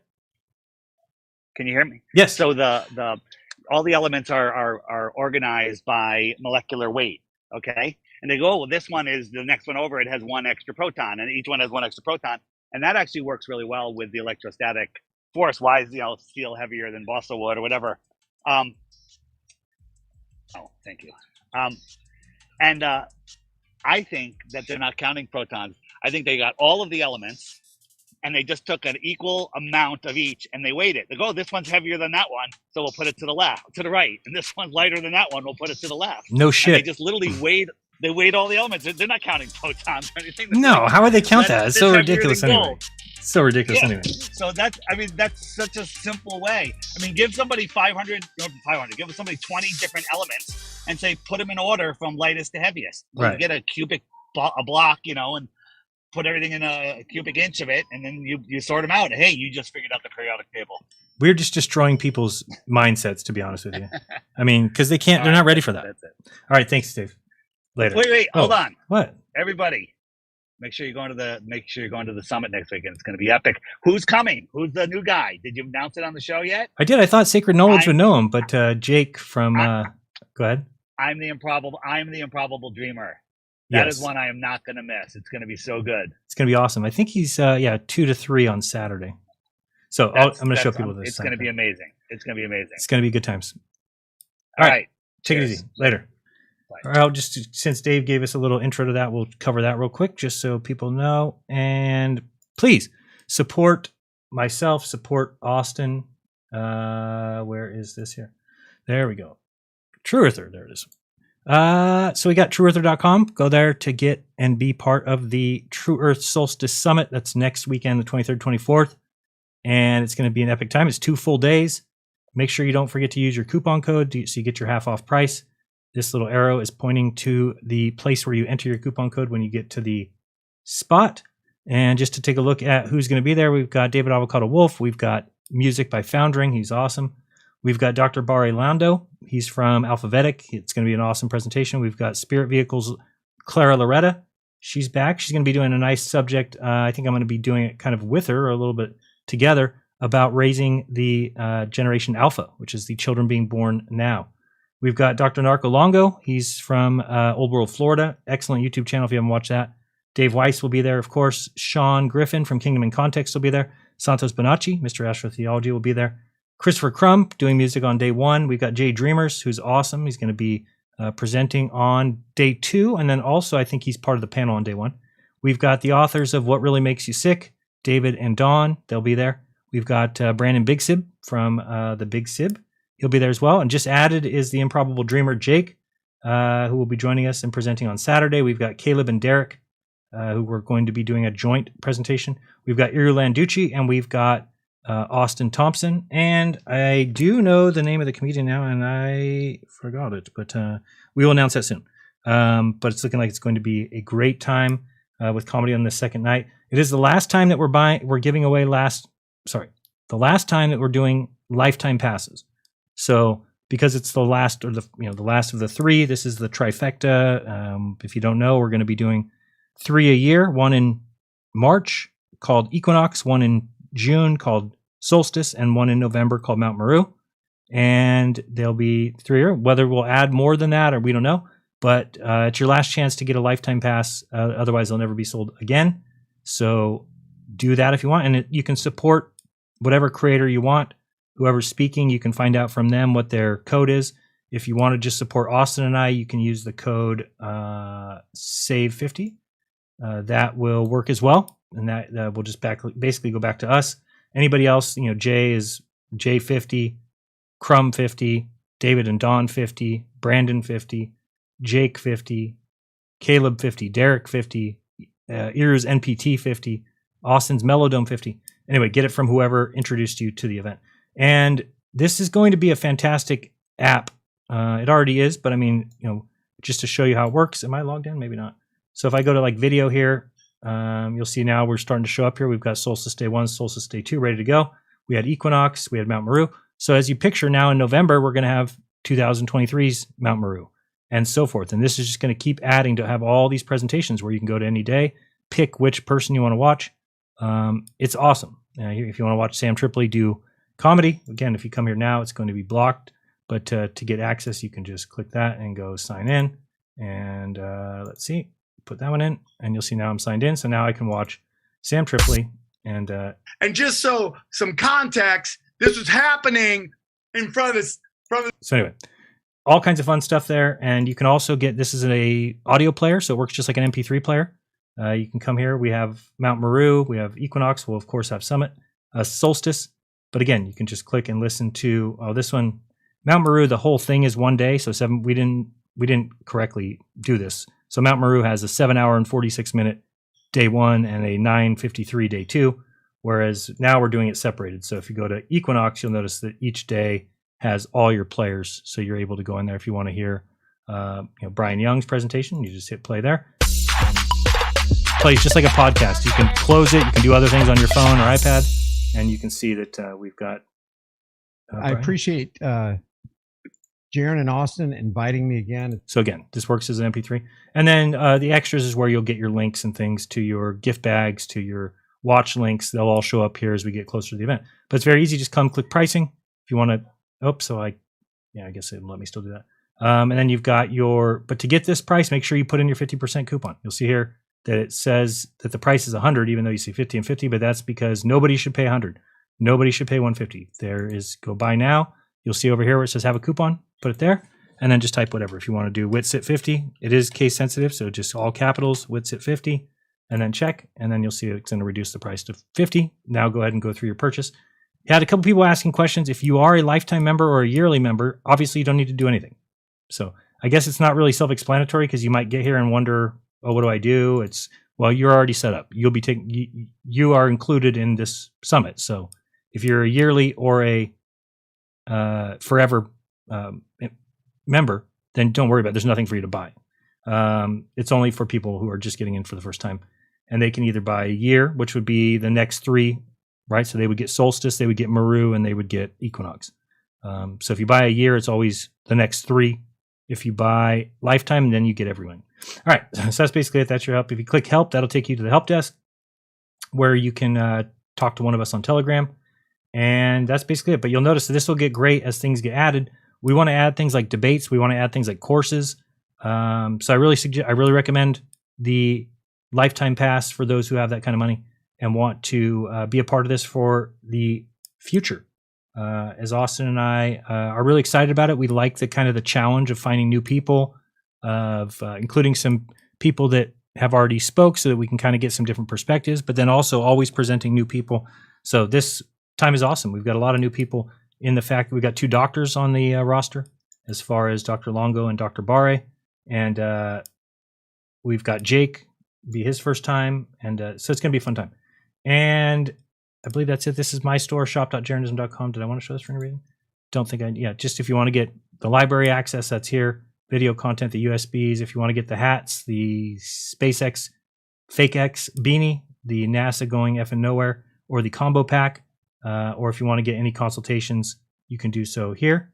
And then lastly, if you're looking for where to go, my website's up and running, it's working well. It's got a couple things I need to complete. But as far as a link tree or a place to get everywhere, this is the best place to go. You can do any of these. If you want to do monthly support, just click that. You can even do it through Cash App. So you can hit Cash App here and go ahead and do Cash App monthly for $10 a month.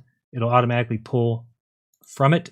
Or you can do a one-time support. And then there's my Telegram. There's the app, which is coming. By the way, I'll be getting an app just like, I wonder where that goes. I don't want to click it.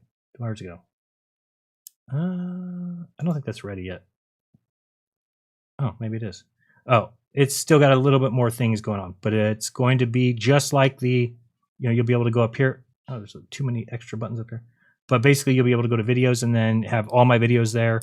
You'll be able to also find all the crypto stuff there. So it's coming soon, but a little bit behind, so I need to work on that. We've got the shop, the calendar, my YouTube, Globebusters YouTube, Rokfin, Odyssey, my TikTok, hats and beanies, consultations, the content USB, Sleek Bio, Crypto Class 101 if you want Scott or Caprice to do your consultation. Notifications are right here. This is through Telegram. Then there's the Telegram chat, Knowledgeism, links, live. This is some flat earth stuff that's easily searchable. And then support options. And that, look at that. This is a cool banner I made. Isn't that cool? Look at that. Our partners, very cool. And if you need a website, go to this guy. He does it for a good price. Anubhav Munjal. I don't know if I'm saying his name right, but anyway, he's done quite a few people's sites in the community. So you know. All right, that's basically it. Let's go back to the show.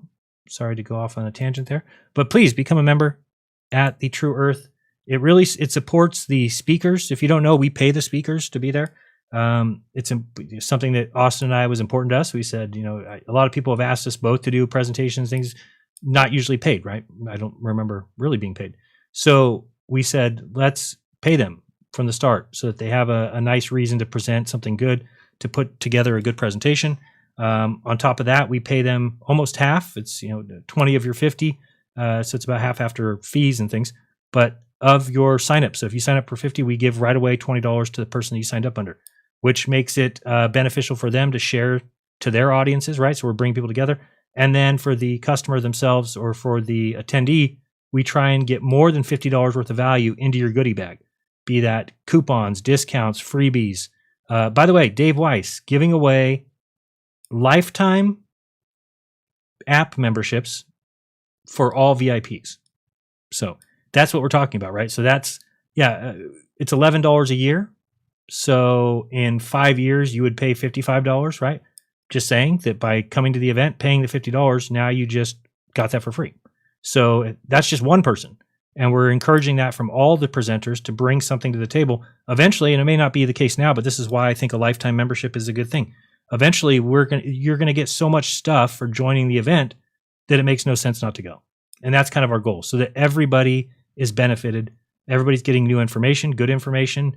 You guys don't know how many people write to Austin and I and say, listen, I get 1 hour a week to watch content. What do I watch? Jaron, you're doing 12 hours of content a week. Austin, you're doing 12 hours of content a week. I don't have 12 hours. I don't know what to watch. I don't know what to do. So an event like this, to where they can listen to it at work, they can kind of catch up when they have time, they can listen to it going to bed, it's a podcast. Well, they're getting kind of the top information for the day and the time at one place for $50 that they all say, oh, that's absolutely a steal. More than worth it to get all those people in one spot, giving a presentation for you. And if you're a VIP, then getting to ask them questions. So anyway, I don't want to keep going on and on about that, but it really would help Austin and I, to be, put it frankly, is we put in a ton of work. If anybody knew how much work it takes to put something like this together, to get in contact with all these people, to get organized, to get a schedule together, to get coupon codes passed out, to get images passed out. By the way, I'll show you my image and you can, where is it? So I know if you're tired of me talking about it, you got to give me another week. It's got to be another week. And then after that, not till November will we have Mount Meru, which I think is the 10th and 11th. But that'll just be us doing things behind the scenes. So your awesome lineup on the right there, Friday and Saturday, June 23rd, 24th. There's your lineup, and it doesn't include, obviously, Austin and I, who will be there as well. And tickets are on sale now at trueearther.com. Use coupon code I put Jaron50, but you're welcome to use. I'll go through each of them now if you don't know. David Wolf is AVO50, AVO50. Santos is Santos50. Dave Weiss is DITRH50. All capitals, by the way. Dr. Longo is Florida50. Dr. Barre is Barre50. Chris Crumb is Crumb50. David and Dawn50. Foundering is Foundering50. Brandon is Brandon50. Sean is, I think he has two. It can either be Sean50 or KIC50 for Kingdom in Context. J50 for J Dreamers. Clara50 for Clara. Melodome50 for Austin. Each Caleb and Derek each have their own. So Caleb50, Derek50, Jake50, and Iru is NPT for Nurpar Totos 50. So, and then Austin is Witsit 50 or Save 50. Mine's Jaron 50 or Save 50. And you might hear some other ones. I think Rose 777 has a code. Some other people who are kind of advertising for us. So anyway, use one of those coupon codes to make sure you get 50% off. Nobody should pay full price. We just do that so that it ensures that you use a coupon code so that we can pay back the people who brought you to the event. So if it is me bringing you to the event, hey, put Jaron 50 in there so I can get the $20. All right, let's get back to the show. See who's waiting for me. Head on over there and let's see. We've got Lowry in the house. Lowry, what's up, buddy? Where's Crumb? I have great news. Crumb is around.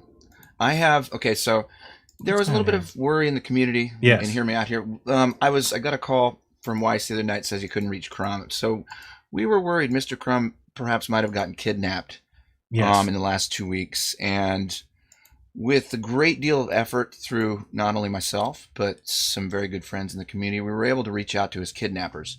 Oh, good. And we actually were able to reach out and get some sort of dialogue going with them, and we needed proof of life. So the first thing I asked was proof of life. So we did get a picture.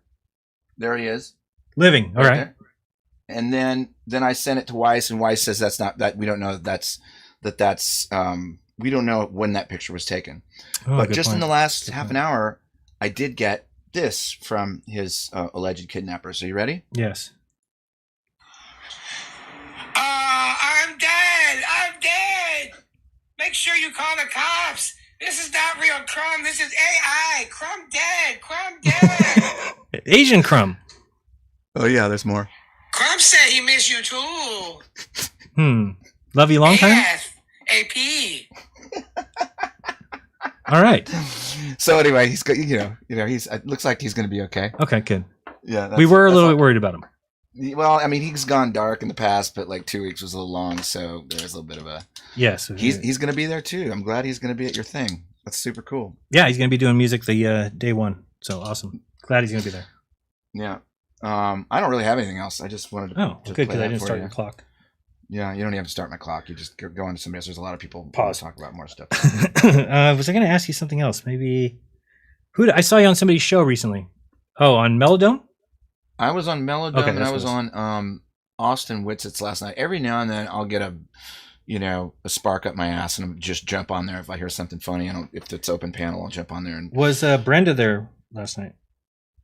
No, well, she might have been. Whatever the fuck that is, but wasn't there when I was in the thing. Okay. I'm calling Brenda a she for now because I think that she will agree that my name is Truth Teller Supreme. Now, if she has a problem with that, if she's going to get on here and call me liar, then it's he. Then if that's the rules are you can call me whatever you want, then I'm going to call you whatever I want, and I'm not a bigot because you're calling me something I don't want to be called either. So I got to tell you, I'm not gonna lie about this. Like if it's a she is comedy gold. She is ratings supreme. She should be on. You'd be surprised though that I get so many people who tell me do not let her on, but then I get half the people say I need more Brenda. Dude, I never get more kicks out of I've caught her on so many shows. Like when I guess it's a she, made by Jim Bob. We used to have her on. Fucking, we know what the hell's going on here, but I don't even like this shit get inside of my head. Don't tell me how to talk about something that I know how to talk about. It's a dude that wants to be called a she, but I don't need to participate in that madness. So I would say that if you do, then at least make the rules the same for you. Meaning that whatever you should be able to call, what do you want to be called? Do you want to be called King Lowry? Then if somebody doesn't use that, then I think they're a bigot. Personally. Exactly. I actually like that. I'm going Truth Teller Supreme. If she wants to come on the show, as long as she addresses me as Truth Teller Supreme, I'll address her as she. It's a good trait. You're going to get blamed for me being King Lowry. No. That's you pick your own. All right. Thanks, Lowry. See you. Bye. All right. We got Just One Voice. Welcome to the show. You're on. Just One Voice. Welcome. Okay, you probably have the YouTube video on. You got to turn off YouTube and turn on the sound from the StreamYard tab that you're on. Hello? All right. Let's go with Mojo Shop. By the way, you keep showing up in there, but it says device is not connected, so it won't let me connect you. It says they need to connect their mic and cam before they come to the stream. All right. DT Weiss is back. Jaron. You only get one 3-minute segment. That's right. Yeah, but when you misquote the goodie bags, someone has to interject. What did I say? You said lifetime for all VIPs. That is not the case. But I am going to up what I offer. Oh, wait. My bad. It's lifetime for lifetime members. Lifetime VIPs. Lifetime for lifetime VIPs. My bad. Then the yearly VIPs, I think we offered them something a little more. Maybe it was a couple of years. I got to go back and look at my notes. Okay. But so lifetime app subscriptions to lifetime VIPs. If you get a lifetime VIP, you get a lifetime app subscription. Nice. Correct. If you get a lifetime, that's what it was. A lifetime regular pass, general pass, right? You get 5 years. That's probably what it double was. your lifetime because the apocalypse is coming. That's correct. I like it. Right? That's double life. You're right. It's not all VIPs. My bad on that. I was trying to make you. All right, and then one other thing. We sent you and Maverick a package. Maverick is getting a very vintage teaching tool. He needs to use it every day. You might need to change the batteries because they're from the 1970s, but it still works. Okay, you got me thinking now. What the hell is this going to be? It's going to be good. Should it be here really already? Good. Did you send it to my P.O. box or my house? I sent it to your house. Okay. I don't think it'll probably be there 1 or 2 days. Okay, sounds good. Okay. And sorry to throw you under the bus like that. I'm sure nobody will. No, that's okay. That's all right. And I don't think we had very many the first couple times, so I think if anybody complains, then we can give it to them. We'll work it out. Yeah. Won't be too difficult. We'll work it out. No problem. Yeah, we can do that. All right. And that's it. That's it? All right. That's it. Thanks. I appreciate it. Thank you for doing that for me so I didn't join you. All right, later. All right, let's go to the one and only. Let me get your theme song up here before I forget. There we go. It's Tony Coriolis, who is not present. Maybe he died. Maybe he's like laying on the ground right there. Hey, Tony! Mr. Coriolis.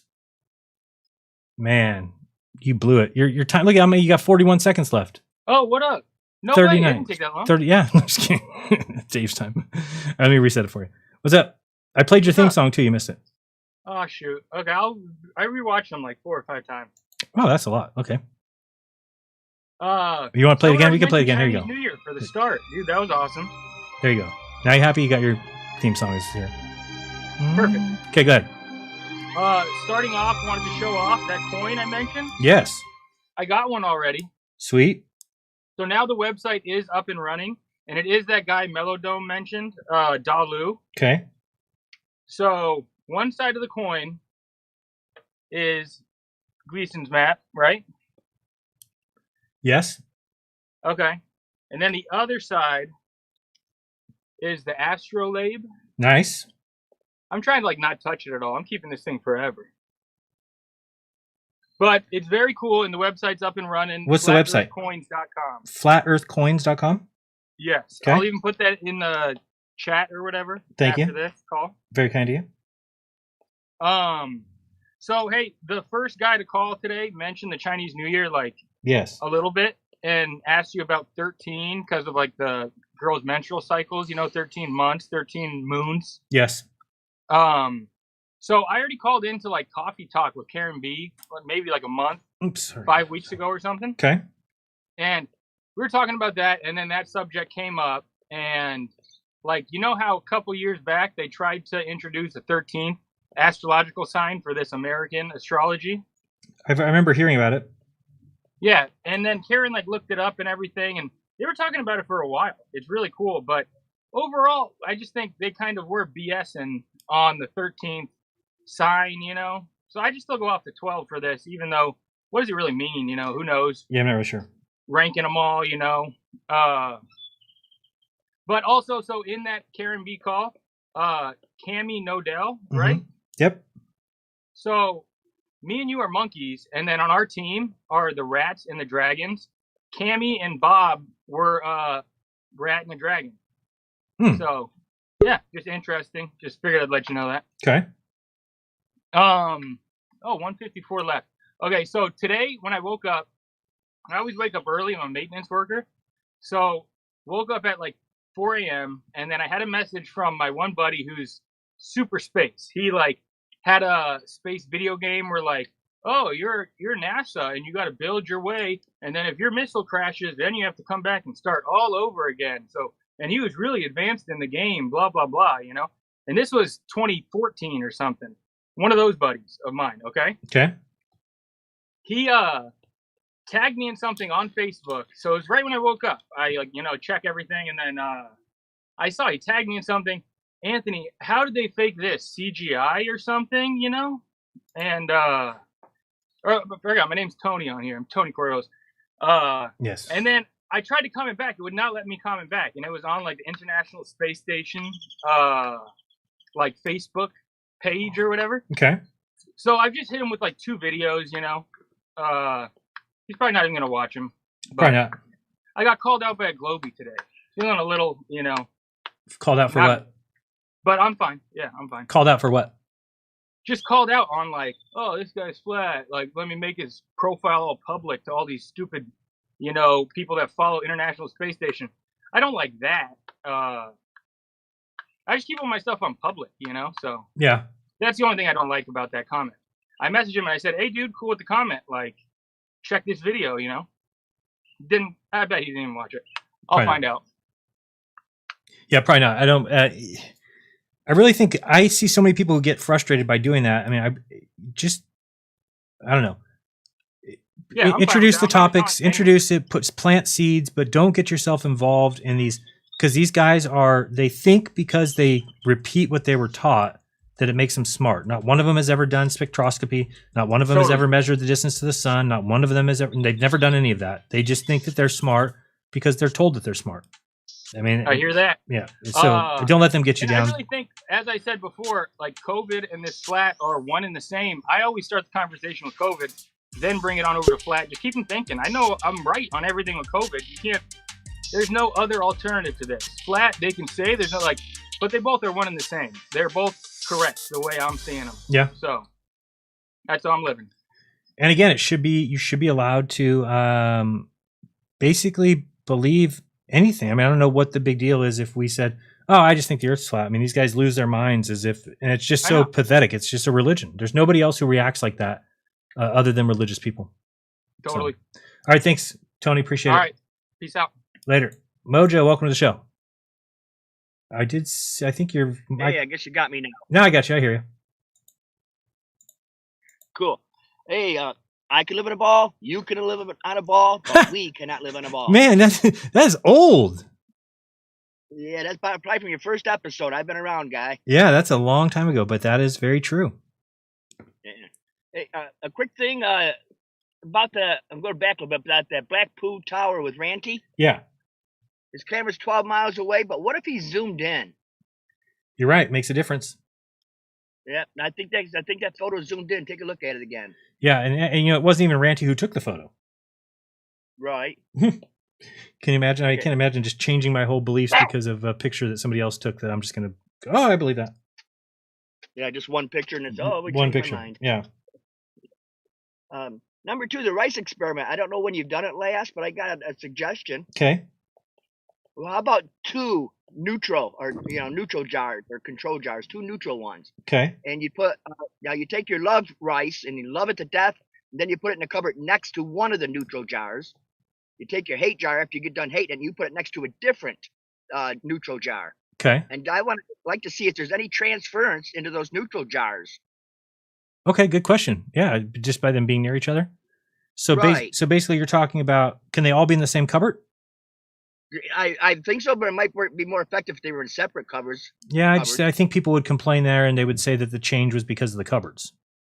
Whereas if you put them in the same cupboard, you really can't get that excuse. But you're talking about then having, instead of one control, we would have the love, the 2 controls, and the hate, and always put the good.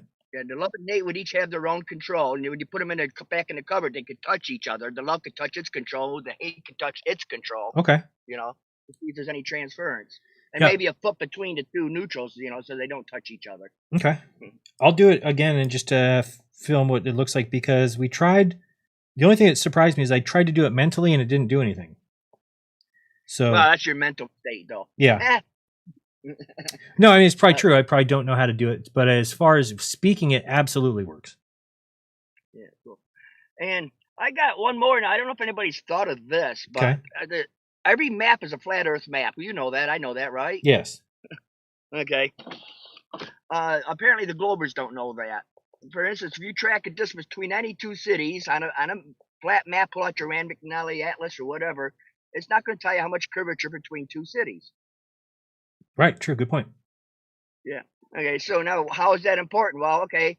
Let's do a little mental thing here. We're at the shore of Port Globe, and there's a race going on. It's exactly a 100-mile race to Curvature Island. Okay. Okay. So you get in your sailboat. You're going 10 miles an hour. Well, that's not real fast, but it's not a windy day. Okay, 10 miles an hour. In 1 hour, you're going to go 60 miles, which means you're going to go 1 mile every 6 minutes. Okay.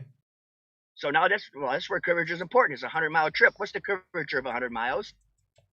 6,666 feet. Right. Okay, well, that's a mile and a quarter.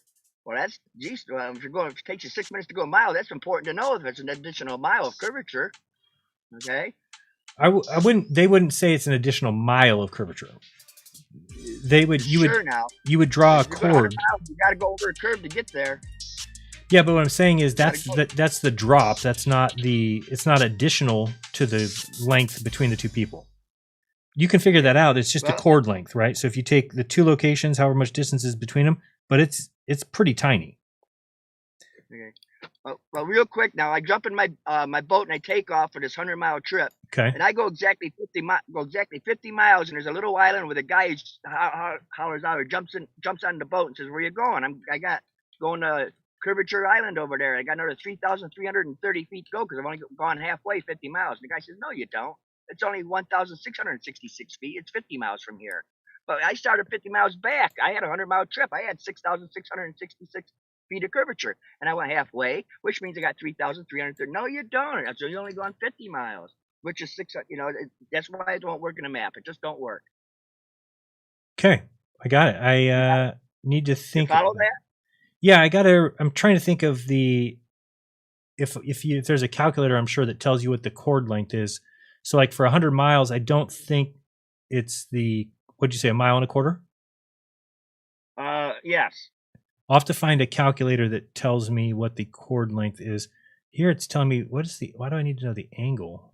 Angle of You what? see what I'm saying? If I stop at 50 miles and then take off again, I just saved myself a couple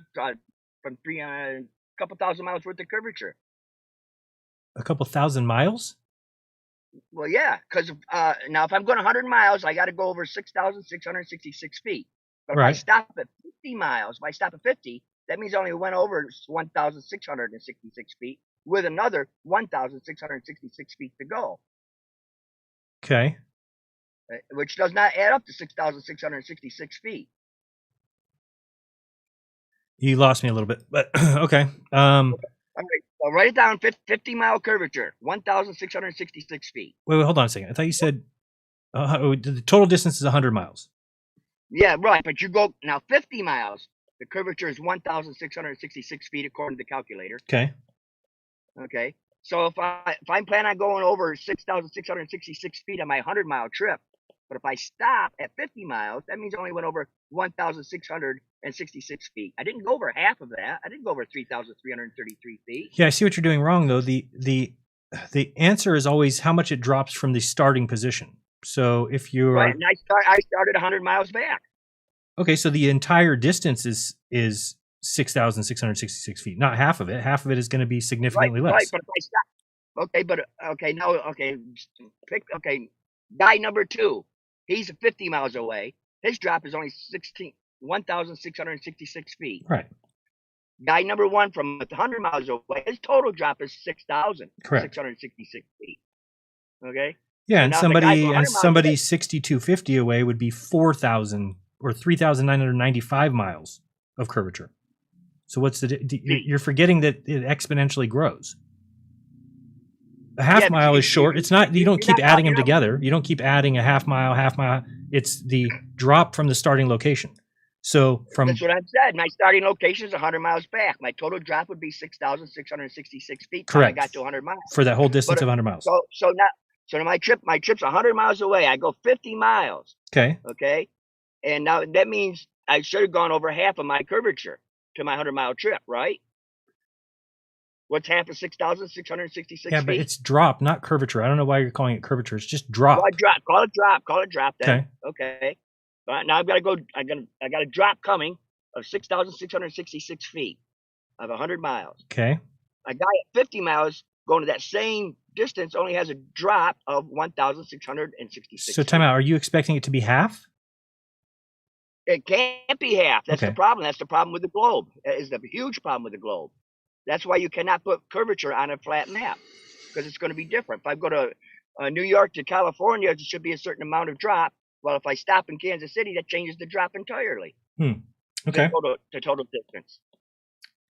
I'll have to think about it. I think that you're missing that it's exponential, meaning it'll never be half because that's not how a circle works. We're talking about the curvature from one location looking long distance. So at 50... That's what I said. Okay, if a guy could see 100 miles away, Okay. he supposedly is seeing over 6,660 foot of drop. Correct. Right? It's a huge drop for that 100 miles. Okay. Okay, now halfway between what that guy's looking at, there's an island exactly 50 miles away. He's seeing that same object, but he's only looking over 1,666 feet of drop. Correct. Okay, now how could that? Where's the difference in drop go there? Because as it starts going past that halfway point, the drop gets more severe. It's going further away from you. Right, but how can it be different for two different people? Because of the That's why distance, you because can you're live in a talking ball. about the full distance. You can live in a ball. I can live in a ball. You can live in about 100 miles looking at that drop, and I can live in a ball at 50 miles at that drop. But we cannot put that drop together in your world and my world. Yeah, that's kind of like when I used to talk about, somebody coming from the east and somebody coming from the west, and they're both measuring drop, and then they get to Colorado and they're up high, right? How did you do that? Right.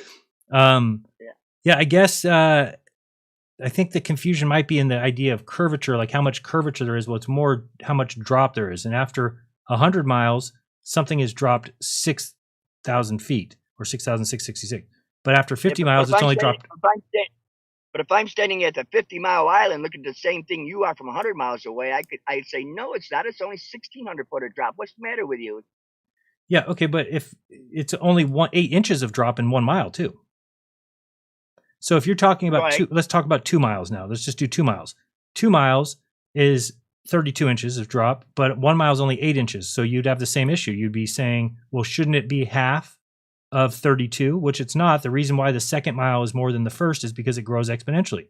8 inches becomes 32. 32 becomes whatever the next one would be, 72. 72, right?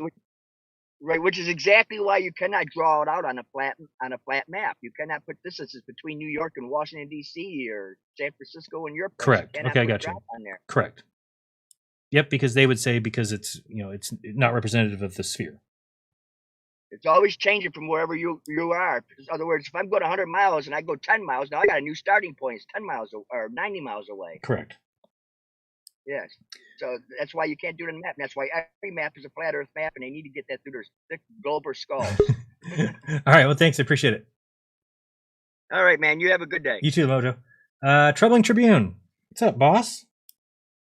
What's going on? Did you see I donated to you? I did, man. Thanks a ton. What is the link so I can give it to everybody in the chat? For the GoFundMe, give me 1 second. Let me just telegram it to you. Okay. Makes it easy. Absolutely. I have it in my save. Give me 1 second. 1 whole second. All right, there it is. And are you really appreciate it. Yeah, trying to make it for those of you who aren't in the know. Where trying are to you? make it Did you send it to me personally or? I'm sending it to you right now. Oh, you haven't yet. Okay, that's why I can't find you. Let me grab it. I'm a little slow when it comes to this kind of stuff. No. Come on, don't say that. It's all good. Copy link. Super slow. All right, where are you now? Awesome. It's an awesome way to waste some time. All right. It's a good But way. yeah, I for haven't those started of the you- clock yet, though, so you're right. It's all good. There you go. Personally. I see it from the troubling one. All right, so I'm going to put this in the chat for everybody. I'll also put it in t.me/Jeranism links. Let me forward it there. If you want to help Troubling Tribune, and who else is coming? Are you bringing your family? Yep, bringing the whole kit and caboodle. The whole gang. Where did I say it was going? Oh, links. And then I'll put it in there's Jeranism links. So t.me/Jeranism links has that link. And then also I'm going to put it here, copy. And we will put it in the YouTube chat. Okay, go ahead. Yep. So for those of you who are trying to meet me at Flattoberfest, that is the link that you go to. We definitely appreciate it. I didn't have anything pre-planned. I just thought I'd hop on. It's been quite a while. Been super busy. Yes. Running the circuit, doing my own, Yeah, I like your stuff. It's been good. I enjoyed you with Dave and was his name Jake? Yes. Okay. Enjoyed that. I thought it was good. Overall, it was really good. I thought you guys handled it well. I think there was one part I was telling Dave after. I was like, there's one part, and of course, everybody's got their hindsight's 2020. But he was like really asking for. He didn't believe at all that the astronauts had twins, and I didn't think like he was asking for evidence of that, and like nobody was giving it to him. I was like, show him that there's twins. But I'm sure he's looking into it now. Yeah, just show him the picture at least. Yeah, right? just show him that there are twins. And he's like, no, that's not true. None of the astronauts had twins. It's like, nope, they did. Yeah, some of them definitely did, and some of them just had siblings, but it's all pretty fishy to me. It's all fishy. That's all it comes down to. I said the same thing. Looking at like Judith Resnick's teeth, because I'm somebody who thought, Judith Resnick, the lawyer, I've seen her in C-SPAN like 3 years after that, and she looks old and way different. But you look at her teeth, they're like so close. They're damn near identical. Trying to remember who did a video on that recently. Oh, was it Simon Dan? I'll have to look for it. I think it was Simon Dan did a video about it. Like, of course, they always play this virtue signal, right? Like, oh, flat earth, evil people, they're questioning people's deaths. It's like, yeah. And if we didn't, then they would just fake it all the time and you guys would just believe everything. It's like, we have to be the voice of reason because you guys will just believe everything you're given. Could you imagine having such a big out card where you could just, if we just say that somebody died at every single event, then now nobody can question any event. Right. And we could just sue you now because of the Alex Jones. And they actually say that. They say that we should all be sued. That's what it says in the comments. These guys should be sued. Oh, so if you're going to sue people who question deaths, then don't you think somebody's going to come along and fake deaths? You fucking retards. Sorry, I get a little upset at these guys. Way to give them a safety net, right? If they weren't doing It's it. so before, dirtbag, man. It's just like, why? How could you be so believing in a world of lies? They're everywhere. And yet these guys want to believe everything because it's like, oh, science doesn't lie. Sure it doesn't. Sure. Whatever you say. Whatever you say. My cat is yelling at the door. I see it. She wants to go out and pee. Yeah. All right. Well, thanks for calling in. I hope you get your. Oh, now he's leaving. Nice blanket behind you, man. That's scary. Look at all the planets and the beautiful Jupiters and the Saturns and the suns. It's great behind you. Give me nightmares. Really hypnotic, right? Yes. Super funny. Actually, Kemi was saying something on Globebuster. She was like, you got really good production. It looks like you've been doing this for a while. fell complete. And it's just surprising that you don't have more subs, right? And that's obvious, right? The answer is that I'm obviously clearly terrible at this, right? So Some of my favorite things to do. We just got to 1,000, so obviously I'm terrible, and probably should just pack it up, right? Either that or there's some censorship going on. Yeah, you'd think that might be a little something. I finally, by the way, did you see I hit 160,000 subs? I was at 150,000 4 years ago. So it took me 4 years to grow 10,000. That has nothing. That's just my content is terrible. I guess nobody wants to subscribe. It has nothing to do with the complete lack of sharing and the complete hiding of. The other day I was on my phone, and if you start searching for somebody's name, I mean, it comes up right away. Try to type in Wits, it gets it. It never brings up anybody, like it's never heard of them unless you type it exactly perfect, then it'll come up. But you could start typing Simon Dan with like numbers in there and shit, it'll find him. No problem. It's like, oh yeah, I know who you were looking for. But Wits it gets it? No, I'm not going to show you that. So it's just all of us are being completely and totally shadow banned for sure. And what are you going to do, right? Besides do the right thing and funnel people to a better platform, right? Which I think we do have something in Rokfin that's really great. Helping all the content creators, not censoring, except for that one time where they censored Owen Benjamin. But and then they brought him back anyway, right? Look at this, folks. Now tell me if that looks. Oops, you can't see that. Right? Oh wait, let me go to something else. Let's go to this one. Now I know I've said before I'm not sure about this one. This is my one question, but Simon Dan shows this in his video, and I believe he says the teeth look nothing alike. Let's listen. That's what he said. Not at all. And it wasn't panic mode, it was annoyed mode, and I don't blame her. She's no stranger to being in the spotlight. Go forward a little bit. Her way into Hollywood for a quick cameo. As an American. Her way into Hollywood for a quick cameo. As an American hero. Again, they do not look the same. Teeth are different. What? Noses are different. Eyebrows are different. And by the way, hero. Again, they do not look the same. Teeth are different. Noses are different. Eyebrows are different. And by the way, Judith Resnick was a professor of law at Yale, as well as working for NASA. Obviously completely different. Incredible work ethic there. Teeth are different. Again, it's like, okay, because it's science, they just get away with anything. I mean, it's just ridiculous. How are the teeth different? I don't know. I don't get it. It's too funny to me. They're completely different, obviously. Completely. I mean, the teeth look nothing the same.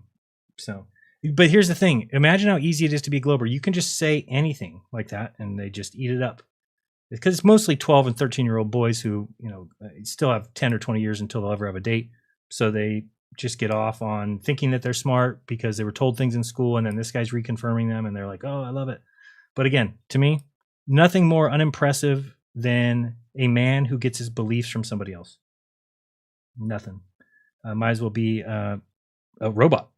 Robots get their beliefs from other people too. Anyway, anything final for me? Yeah, I would like to go ahead and shout out the Globebusters 50 for the True Earth Summit. Nice, thank you. Yeah, I definitely know where I'm going to be. But all the proceeds for that are actually going to be going towards home education kits for children. So definitely a great cause that Miss Nodell has put together. So if you guys are going over to the summit and haven't quite decided on who you want to support, then that is definitely a great way to throw the proceeds, in my opinion. Nice. I like it. I think that will be okay. Got it. Anything else for us? Yeah, get your sick mug at my Etsy shop. What is your Etsy address? Give me 1 second. I've been on Etsy looking at all the people trying to sell fake meteorites there.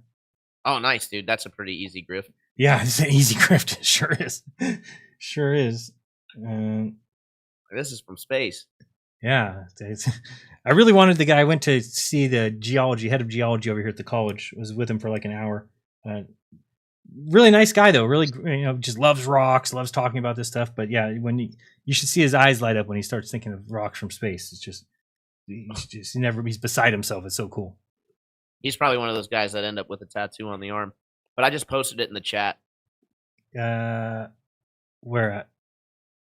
In which chat? In the YouTube chat. Okay. And there it is. Great. Etsy shop. There you go, guys. And I'll post this one more time for you. And paste. There we go. And JJ Hemcrate Bear. Also, check him out. He sponsors the show. JJSCBDrub.com. And is this the GoFundMe? Oops. Yeah, there it goes. And there's a GoFundMe. So there you go. You're well taken care of. You're all set. Absolutely. Yeah, I'll go ahead and hop on off, guys. Check out Glowbusters Tech. We're killing it over there. We actually just had an episode breaking down optics. Everybody over here missed it. You guys know where to go right after this. There you go. Head over to Glowbusters Tech, which is it consistently going to be Thursdays at what time? Thursday, 7 o'clock. 7 Eastern? Yes. Okay, gotcha. I'm trying to think. So that's 4 Pacific. My usual show starts at 3. Maybe I can either move it earlier or something. All right, I'll figure it out. I don't want to step on Glowbusters' toes. All right, thanks so much. Peace. Absolutely. Thanks for having me. Peace. Yep. All right, this is going to be our last call. My good buddy, Pitch Lumen, who Pitch and I, we go back and forth on Telegram quite a lot. Are you there? Hey, Jaron, am I coming through? Yep, you are. Okay, cool. Just wanted to say for anyone trying to move fake meteorites, just watch out for the alphabet. They, I don't know, might hold you up at a Denny's and question you for hours. And then make you pee your pants. Yeah, right. Like you never know what could happen. Chris, I see you. Hold on one second. Chris, I see you. You can stay there. Nobody after you. Go ahead. I just was thinking about the Curiosity rover, the astronaut, or not the astronaut, the guy from NASA, Adam Stelzner. Oh boy, that dude is so. I could listen to him talk if he wasn't like working for NASA. Like he'd be hilarious to just. Who uses words like forever secretly? I don't know what. Like that's hysterical. He's so poetic. Great things are achieved. I can't stand him. Yeah. He's really grand, or something. I don't know what word to describe him. This is the one where he goes, certainly in, I forgot, certainly by number and definitely by sum of people. It's like, I am, my team is infinitely more powerful than me. It's like, yeah, no shit, guy. What are you saying? You had to be poetic to tell us that 2 are more than 1. Thank you. And I can't tell you anything about 5 decimal places out, but like if Martin San Martin is out here, Martin, my buddy Martin, is here? Martin, are you here? Yeah, he's got it on the tip of his tongue. What kind of image was that? Was that a JPG? I don't know. Is Mary would be the one? Yeah. Good job. Yeah, Mary JPEG. She's out there somewhere, and she's got all the stats on it. That dude's funny. But I wanted to ask your take on like if you were a student and you were paying thousands of dollars for an education, if you're going to talk to teachers who are willing to give a talk on any particular subject, say like electromagnetism, they're going to give a talk on it or a lecture. Do you think that if you go up to them afterwards, you should be able to ask them questions about electromagnetism? Like, what would you thought if you went up to them and they said, "Oh, I'm not, an expert in this field. I'm not qualified to answer any of these questions." Yeah. Would that be like a ripoff? Yes, but that's what should be expected because they teach from a lesson plan, right? And like, for instance, my sister's kind of started teaching. She, it just was funny to hear this because she's, she got her master's in art history or something, and she's teaching a class at a college. And she was like telling me like, "Oh, so I'm done with the first year." And she goes, "Now it's just easy from here on out because I'll just do the same thing every time." Right. So like, even it's not like a physics professor is going to keep up to date with the physics. I mean, that might be on some of them, but some of them might they teach a certain lesson plan. So they do it 1 year and they're like, "Great. Now for every year, I'll continue to teach physics, but I just keep reading the same information. I just keep teaching the same thing." So if you come up to them and ask them a question that's outside of that lesson plan, that might confuse them because they're like, "Well, I don't really know. I'm just reading from this lesson plan."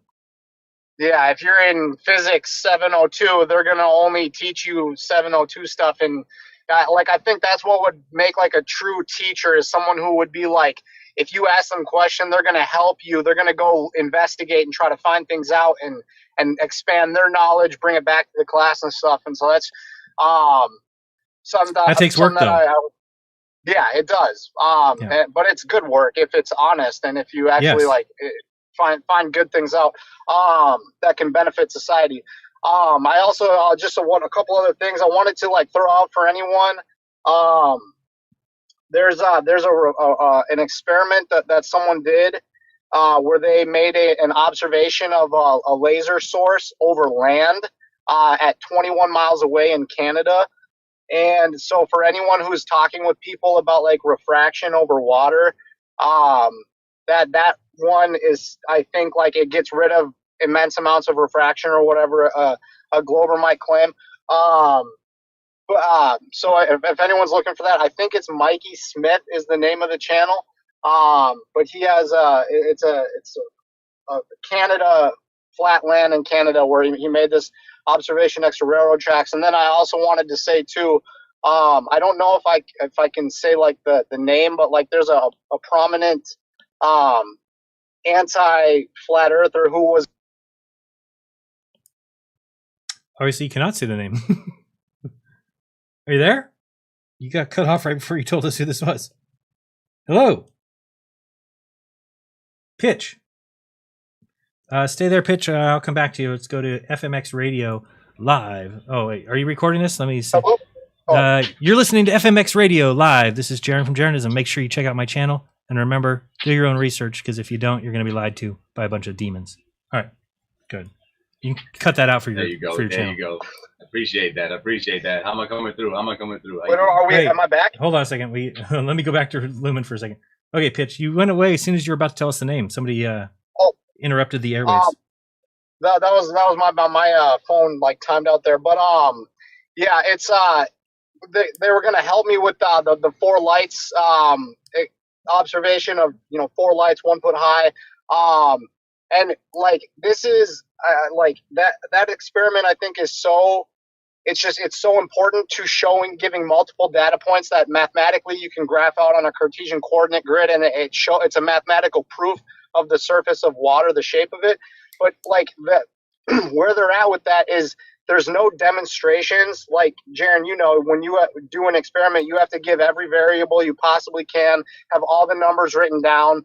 But then if you ask them and then like say they want to know how do the stars move, and you say like it's the ether rotating or something, like that's an explanation. But then if you want to say, hey, show me a demonstration of a 4 lights experiment being recreated on a globe on a known curved surface, they say, oh, I already, like what he was telling me was refraction. Refraction is what it is. And I said, okay, you said the explanation is refraction, but what the globe is lacking is if you have an explanation, that's one thing that's supposed to get you started towards setting up an experiment so that you can demonstrate a claim with an isolated variable.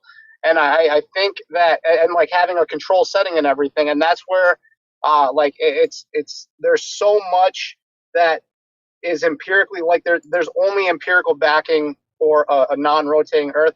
And I am in school, but I think like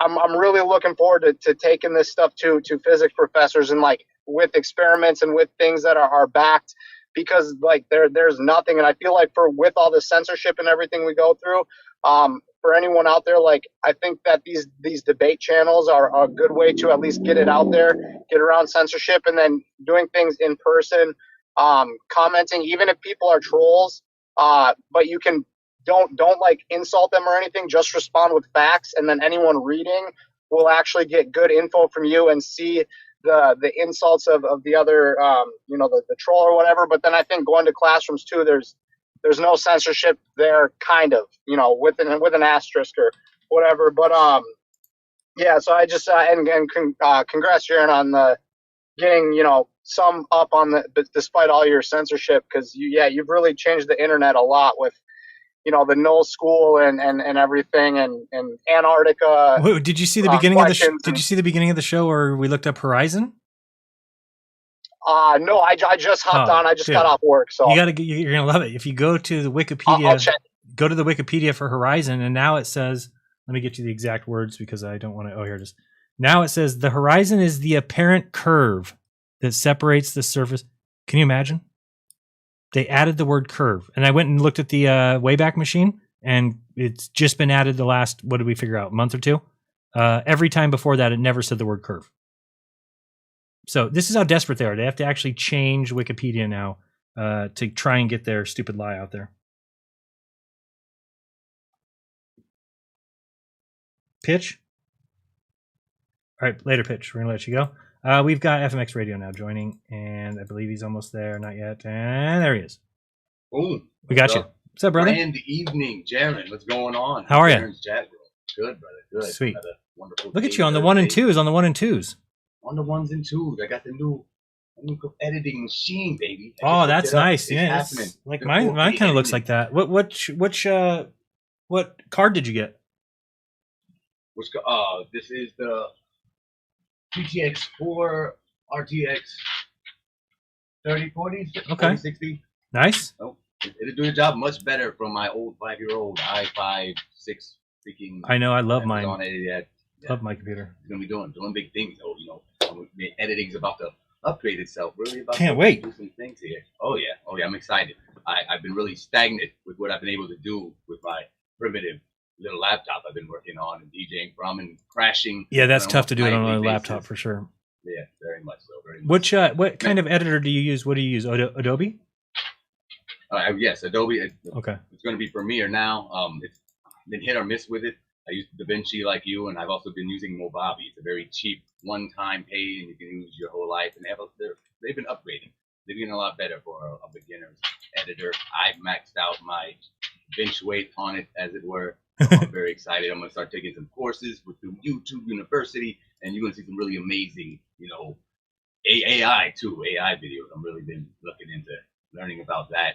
And, it's the future, man, and I'm excited about it. I know there's a lot of people that's scared of AI and Skynet and the possibilities of things going horribly wrong like the movies, but, very optimistic me only sees the silver linings and what we can do to create and manifest even better in entertainment things like we teach people.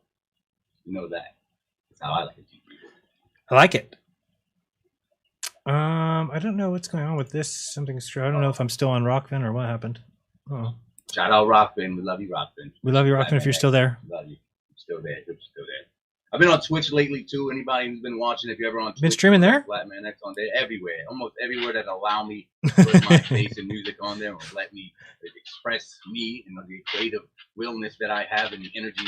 Because I don't like being censored, even with my music. I'm not with this whole copyright stuff. I don't understand it. You made your money, artists and producing companies and distribution companies. Like, let me have some music, not necessarily to go make millions off of. Not Right. going to happen anyway. Right. But still, it's kind of garbage at this point, holding us DJs down, not letting us kind of perforate and grow, on the internet and whatnot. But, we're here now, and we will push through. That's why Rokfin and Twitch is really one of the two places to be, if you want. Yeah, I really wish more people would sign up at Rokfin because it at least lets us say what we want. Exactly. If you can't say what you want, why even talk, kind of BS. Well, then you could be like, then you got to be like Simon Dan and get tattoos of men on your arms. That happens sometimes. You turn into a Simon Dan, and your head gets full of balls, and you can't help but do those. If you get Newton's name tattooed on, I'm not your friend anymore. I'm telling you right now. It's over between us. No worries there. No Lose my cell phone number, would you? Yes, facts. Don't worry. So. Never gonna happen. But there's good things coming for the future for the Melodome. My boy Trublin was just on here, so you'll see my mug probably over there later again as well. Sweet. Got a lot of energy for tonight, and I got a lot of updating to do and transferring of music files and editing programs. So And where can they find you?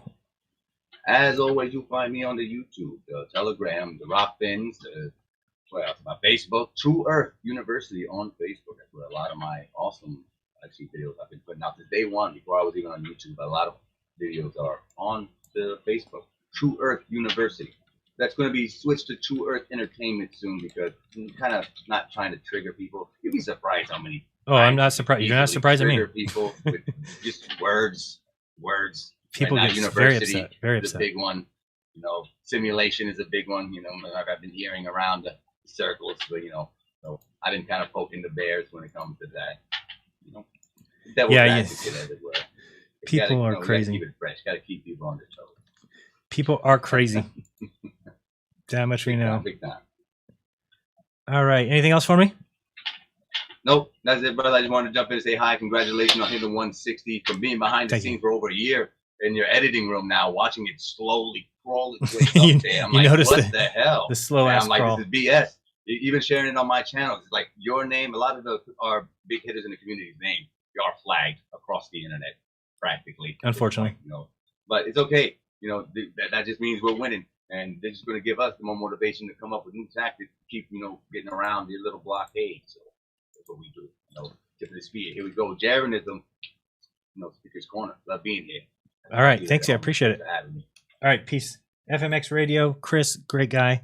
Very kind. Very awesome. Helping me out in the back room.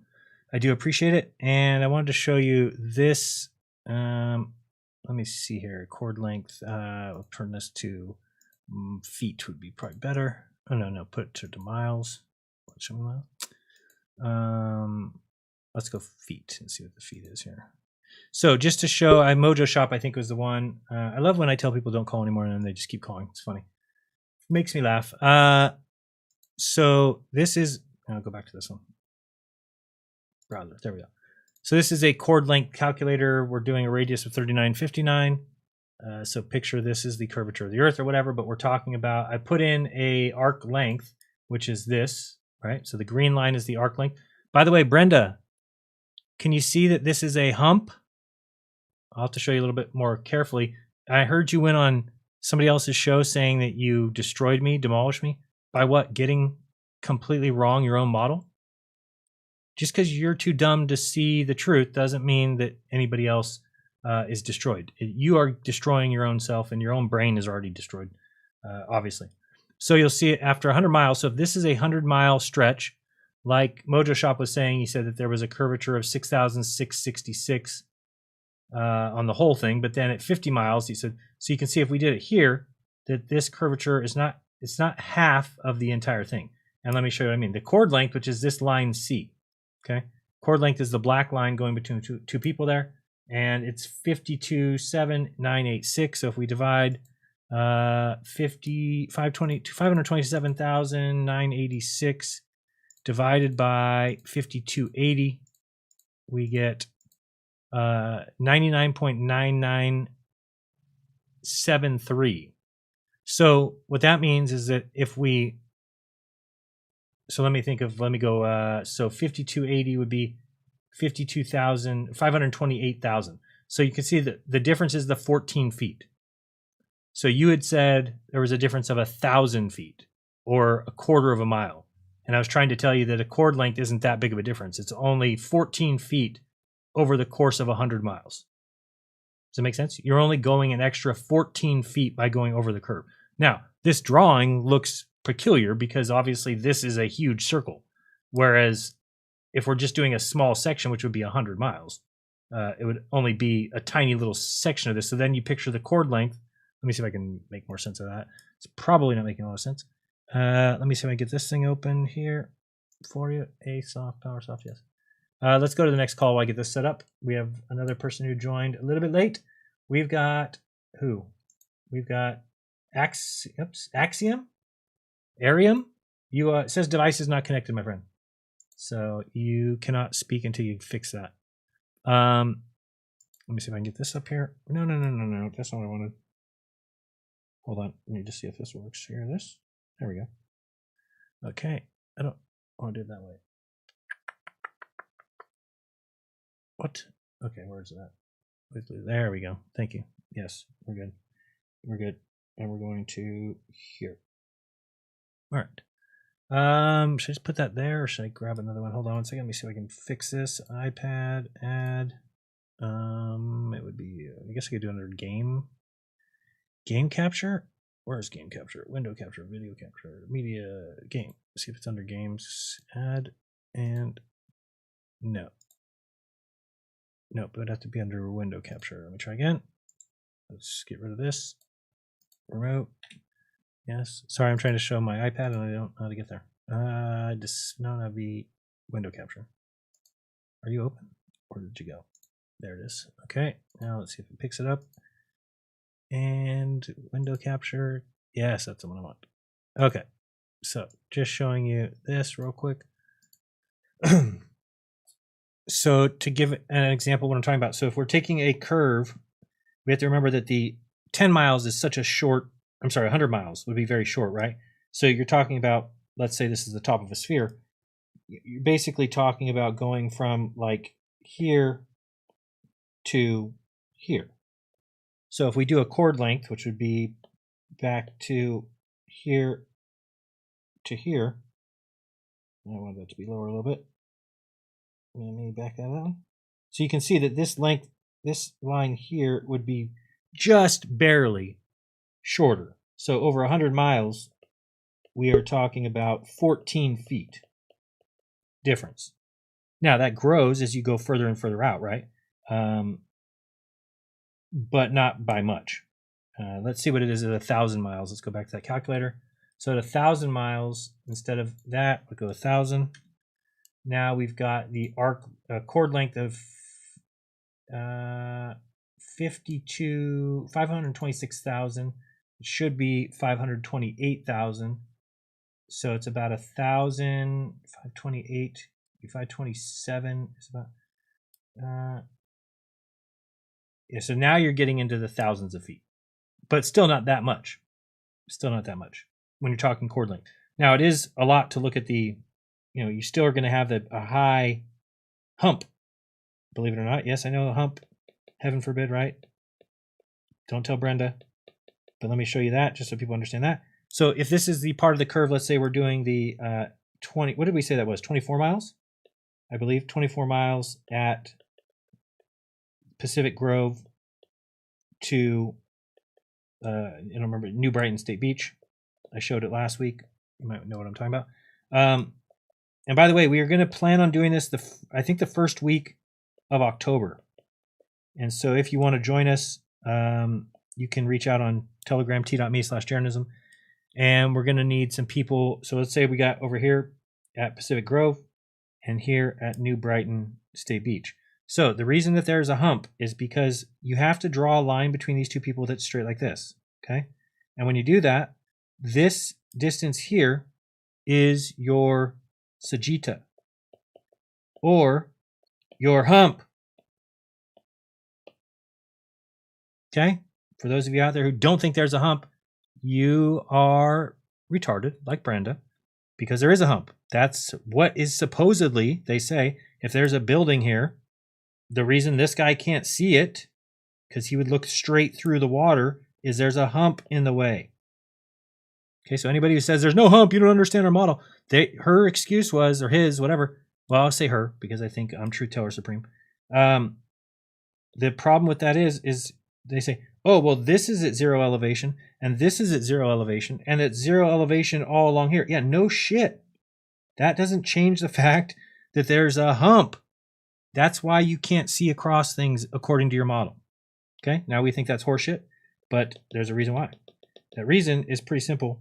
If we, let me move this out of the way here a little bit. Let's just down here. Okay, so if you're taking here to here, and we're going to have basically in Pacific Grove, I'm going to be here with my camera, and we need another. I have a infrared converted P900. We would want another P900 non-infrared, and we would also want probably a P1000 just for verifications here. So we're all going to be at Pacific Grove, and then we're going to have somebody, and basically, I don't know if you've seen it, there's these mirrors that look like this. So it's got a little stand here, and then there's a mirror that sits inside of it like this. You seen those? Basically a stand-up mirror with a little swivel, and so you can kind of tilt it back and forth. These are usually maybe 4 foot by 1.5. So we're going to have one of those on this side, basically the mirror here. Okay, we're going to do it in October when the sun is going to be setting behind me. There you got your sun. Let's do it a little better. Okay, no square. So there's your sun. Okay, and so you have to remember that this light is shining here, and it's going to reflect off this mirror. Okay, the problem is, of course, let's use like a let's use red as a sight line. So the problem is, we'll use green. Of course, this camera cannot see the mirror flashes because they would have to look through the water. Remember that this is basically all water. Okay? So that's supposedly, according to your model, why we can't see. Now, if you want to know what the Sagitta length is or height is, that's where you can go to like the Metabunk curve calculator and find out what it is. And over, what is this, 24 miles, the Sagitta height is 95 feet. So again, even if this person at New Brighton State Beach is 20 feet high, and we're going to be about 25 feet high up on the steps there, okay, doesn't matter. 25 and 20 cannot see over 95, right? Draw it out on a graph if you need to. Put a hump height of 95 feet, put a man at 20 feet, and a man at 25 feet, and you'll notice there's no way to see over that. We don't see over humps, okay, bumps, whatever you want to call it. So what we will show is that you can see the mirror flashes. How is that even possible? How are you able to see? You have to be able to see the mirror. Okay. Now, here's my one problem with lasers. And I think, oh, this is kind of cool. Does this work? Wow, that's awesome. I'll play with that for a while. That's cool. So if you've got, I forgot where I was going with that one. So he said they're going to be looking over. I don't remember what I was going to say. We got the reflection. If anything gets in the way, we don't get to see it. 95 feet is a huge hump. There's no way you'd be able to see around that. Oh, my problem with lasers. So let's say we have a, what's a good color for a laser? Purple. All right. So let's say we've got a laser and we're trying the same test where this guy here with the camera is going to be observing and this guy's going to be shooting a laser. Well, the problem is in the globe world is you have to remember that if this guy shoots a laser like this, okay, what they do say to me is when we see the laser, we look, we see they say, oh, that's not the origin of the laser. They say what you're seeing is the laser come over at this spot here, right? So they're saying we're seeing this and we're calling that the origin of the laser. Now, I can't argue with that. How are we going to prove that's not the case? It's kind of hard. It could be because I've seen these lasers. The laser stays very coherent. It's all one continuous beam. Yeah, it expands a little bit, but from this viewpoint, you might see the light coming over that and say, oh, now we see the origin of the laser, right? So the mirror flash eliminates that because the mirror does not shoot off a beam. Okay, I know some people don't get that. And you can prove this to yourself. I'll show you how. Okay, let's erase this for a second and let's go to the next page. Can I get a new page? Thank you. So here's how you can prove that is that go out tonight. I keep giving people homework assignments. So yeah, they're not doing them. Go out tonight with you and a friend, or not tonight, but oh, it's still sunny. You can go out tonight. So let's say we've got a garbage can here. Okay. And you've got yourself, you're going to crunch down behind this garbage can here. Okay. And you've got this person over here who's trying to observe. I don't like that color. Thank you.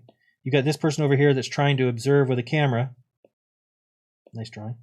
Trying to observe what's going on over here. Now, if this person takes a laser and they shine their green laser up over the garbage can like this, okay, this person certainly can pick it up.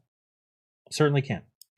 This person will see in their camera the laser light appear above the garbage can. And so they might start to understand, oh, I could see that even though the laser is blocked, right, the origin of the laser is blocked by this garbage can, they still pick it up because when it comes over the garbage can, they can see it. Okay, great. So that's why the laser kind of does lead us to go, okay, I can see where there's an argument. Where there's no argument is mirror flashing. Okay, if this guy here has a mirror and is flashing the sun from here, and you might have to go out and do this yourself so you can really prove it. Because this guy has to see, when you see a mirror flash, it's because of you're seeing the sun in the mirror. You are actually seeing the sun. And the way you can tell that is because up here you'll see the sun, it'll be flashing right in your eyes, you'll be picking it up with the camera, and the very second that this line of sight is interrupted, oops, that's not a very good one. That's not good at all. but let's say this line of sight here, the second that that guy can't see the sun anymore, you lose everything. If it was like a laser, then the beam would be coming off like this, off the light, off the mirror, and this guy would be able to see the sun. But that's not how it works. And you can take my word for it, or you can go do it yourself and see that I'm absolutely correct. That as soon as this is occulted, this is why it's called line of sight. It's a line of sight observation using a heliograph. There's a reason for it, because you can't be out of the line, and you have to be able to see this. You have to see the mirror to get the reflection. And therefore, take it back to this page, and you can see where by having a mirror here, flashing the light at 20 feet, these people at 25 feet cannot see that reflection unless they have a line of sight. And if we have a line of sight at 24 feet, then guess what? I mean, at 24 miles, then guess what? There's no body of water here. None, meaning that there is no hump of water. So essentially, you know what's kind of funny about this whole thing? Brenda's right. There is no hump. Way to go, Brenda. Way to go. You got it right, but just have the wrong model still. But yeah, that's the, so we're going to do that the first week or two of October. Already know somebody who's going to be at this side. We just are trying to figure out like a shutter system or some way to kind of shine Morse code from here. And you basically have to set up like a post here at the water. You line it up, and then we're going to screw a hole or drill a hole right through this so that you can then put a box here. And basically by lining this up so that you're getting the reflection right on that box, then we line it up perfectly with where I'm at across the water. And then you just need to tilt it back and forth to get that kind of flash going. I bet you we pick it up from 24 miles away. What will it do? Probably nothing for most people. But again, it's one of those things that can be shown over and over again, and then people can go out and replicate it, right? Which is one of the harder things to do. But it would completely prove, without a doubt to me, and I've already seen it. I've seen it at 12 miles. I've seen it at Salton Sea. We can see mirror flashes way too far. Now, can you see them 190 miles? No, they have a record of 190 miles for a heliograph, but they were way up high on hills. Why is that? Well, because this is like the atmosphere. The atmosphere is thick down here, but if we had a hill, then you could put a person up here and a person up here, and they can be 190 miles away, and they can mirror flash. Why? Because there's no atmosphere. Well, there's less, right? So you can actually see through it. But just like I read in that book earlier, people don't even understand it. We don't see forever because of the atmosphere. They're very confused. Why can't I see the Himalayas from the east coast of the United States? I don't know. Maybe it has something to do with the 2,500 miles of ocean in between you, which has the most disgusting air above it, and you'll not be able to see 200 miles. So if you think you can see 2,500, you're just not smart enough to use your own brain. And that's the kind of summary I'm getting to. Globers cannot use their own brain. They just, they've given it away. They've turned it in for being told what's true and being told what's right and being told what formula to use. And they don't even know why. They're just, and they have been given papers that say they're smart. So imagine, oh, I'm smart. I just have these papers, No, you are not. And what's the one other thing people keep asking? Oh, yeah, I'm going to do one more time just for a final thing. Let me see if I have this ready. I think I do. So on a flat Earth map, okay, if you, because this is what I always see. So there's a lady, well, basically, I think I said this in my last video, but a lady was telling me, oh, your distances are way off when you're talking about Sydney. She goes, Sydney to Russia is 11,000 miles or something. Like, what? Like, no, it's not. Sydney to Russia is not 11,000 miles. First of all, Sydney is here and Russia is like here. Okay. So this is not 1,100 miles or 11,000 miles. Hello, McFly. It's like maybe 5,000, 4,000, something like that. Anyway, let me explain to you why we know that the southern flights do actually show that there's a problem.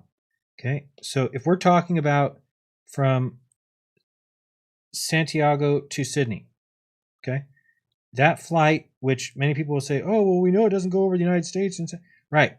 Probably does not go here. Okay. It probably goes like this. Okay. It's probably how the flight goes. Why? Just so they don't have to fly over the United States. Who knows this? Not the pilot. The pilot isn't steering the plane around the United States. The pilot gets in, he takes off, and lets the computer get him there. Okay. So this distance here is, according to the globe math, okay, is And let me make sure I have this right. I don't want to say it and it'd be wrong. I want to say it's 6,000, but it might be 7,000 miles. Let me figure out real quick. Let's go to Google Earth and let's see what the globe math says. Come on, let's go. Let's go. And use this one because this is one I keep seeing come up that people want to say is proof of something. So we're taking the measuring tool. Come on. Yeah, there. Thank you. I know you can't see what I'm doing. I'm doing it on a different screen, but let me go from Sydney, which is there, to Santiago, which is here. I don't see Santiago. Come up. There it is. All right, Sydney to Santiago is 6,977. So let's say 7,000 miles. Okay, so according to the globe, it's 7,000 miles. Now here's the problem: is that going in this direction, okay, it takes 14 hours on average for that flight. Okay, so 14 hours. If we just figure out, okay, well, it's taking 14 hours to go 7,000 miles. So how many miles per hour does it go? Pretty easy. We got good math here for us to do, right? So that plane is traveling 500 miles per hour. Now, we know for a fact that going in this direction, there are trade winds that go up to 250 miles per hour. Winds. The wind is blowing this way, up in the jet streams, at 250 miles per hour. Let's say that it's only going 200 miles per hour. Okay. This is another thing that we don't know. Do you think I trust the people telling me this stuff? No. Okay. I tend to think that they can't just say there's no wind up there and then pilots get up there and say, oh, it seemed like we're. So, but could it be 350 miles per hour? Absolutely. Would we know? Nope. Would the pilots know? Nope. Nobody would know. Okay. So let's say it's going 200 miles per hour, the wind. So you're telling me, if you're a globe believer, this is what you believe. You believe the plane is actually going 300 miles per hour. And then it's getting blown with the wind, the extra 200 miles per hour to net 500 miles per hour. That's just ludicrous, idiotic. It doesn't happen. Get over yourselves, Globers. It doesn't happen. Just because you think that they would never lie to you, they can't have a plane, everybody's in on it, pilot's in on it, doesn't mean you have a clue. Doesn't mean you have a clue. Or does it make more sense that the plane would be going whatever a maximum a plane could go, let's say 600 miles per hour, and let's say that they are being added to with 200 miles per hour. Now the whole plane is going together 800 miles per hour. And don't say, that's not possible, Jaron, it's over this. Look it up. Do your own damn research, and you'll see that planes have gone way faster than 800 miles per hour with the jet stream, because the jet stream is not included in your speed. Okay, the plane can only go a certain speed through air. But if the entire air is being carried, it can't. Okay, it's the way it works. So let's say instead that we're going, now that's 800 miles per hour. So now you take the 800, multiply that by, so it's going 800 miles per hour, multiply that by the 14 hours in the air, and all of a sudden that plane is going 11,200 miles. Okay, so where the globe can tell us it's 7,000, it could actually be 11,200, and nobody would know. Nobody would know. Now you might be saying, Jaron, that's crazy. How could there be so many miles that we don't know about? And all? Well, because we get our miles from GPS. There is no way for the plane to tell how fast it's going through the sky other than the pitot tubes, which only tell you how fast it's going through air. And if the air is being carried to an air current, it's not telling you that. Same thing is going on at the water. We don't have miles per hour in the water. There's nothing that calculates that. What we do is we calculate based on the land features. So for example, let's just clear this all out 1 second. Let me clear this. So, so for example, if we do a southern route down here, and this boat is traveling here, which by the way, we don't get any trade routes that do that. We don't get any container ships. There's no cruises. I wonder why. It's just a coincidence that there's everything in the south is weird. There's only one plane flight in a long distance in the south. There's only very few planes that fly down there. There's no undersea cables. Just all coincidence. Do you know that in the north, let me redo that, make it a little better. Let's see, where's the equator would be right through here. So there's about the equator. Oh, that's not very good. All right, that's good enough. So in the equator, on the equator, inside this equator, there is a speed record for boats. Okay, how fast has a boat gone the fastest at a certain distance? In the south, the speed is way, way less. How is that possible? The reason why is because this is much more distant than we've been told. Get over it, Globers. Stop crying. You got lied to. Wake up. Keep protecting liars. It's real impressive. We're all real impressed with you. Even if it turned out that the Earth was a globe, do you think I would be impressed with the people that were defending? No. You didn't impress me at all, because the truth will come out. The truth will come out. You don't need to defend it. It's the globe will not stay in its position because of you guys. You won't be able to pat yourself. Oh, well, we almost got taken over by the flat Earth, but thank God we came. Thank God Simon and Dan was here. Thank God Professor Dave was here, or else the flat Earth would have taken over the world. Not how it works. Not how it works. Okay, so we got these people inside. How could that be happening? Again, all these things are coincidences, I'm sure. But the distance is based on GPS. So I call GPS their baby. As soon as they were done with GPS, they stepped back, they smoked cigars, they're having a great old time. Because now this distance is 6,000 miles. End of story. There is no ifs, ands, or buts about it. Now, this is why there's no undersea cables there. Why? Because when they got contracted, hey, who's going to do these sea cables? Oh, Telecom is. All right, Telecom, we need 6,000 miles of cable to run across. Okay, great. Guess what? They get to about here and run out. Uh-oh. What happened? I thought we had 6,000 miles of cable. We did. Oh, I thought this is, or whatever, 7,000 miles. I thought we had 7,000 miles of cable. We did. Well, then how do we stop short? I don't know. How much more do we need? Well, let's try it out. Shit, we need all of a sudden 3,000 more miles of cable. How's that? How did we only need 7, but then we needed to add 3? Something's wrong. Oh, the southern area is a lot more expanded. So what do we get? We just get no undersea cables in the south. Right? So if we look up undersea cables, let's see here. We're going to go images. And let's go here. And let's show you what we're looking at over here. So here's some maps of the undersea cables, and you see there is nothing traversing the south.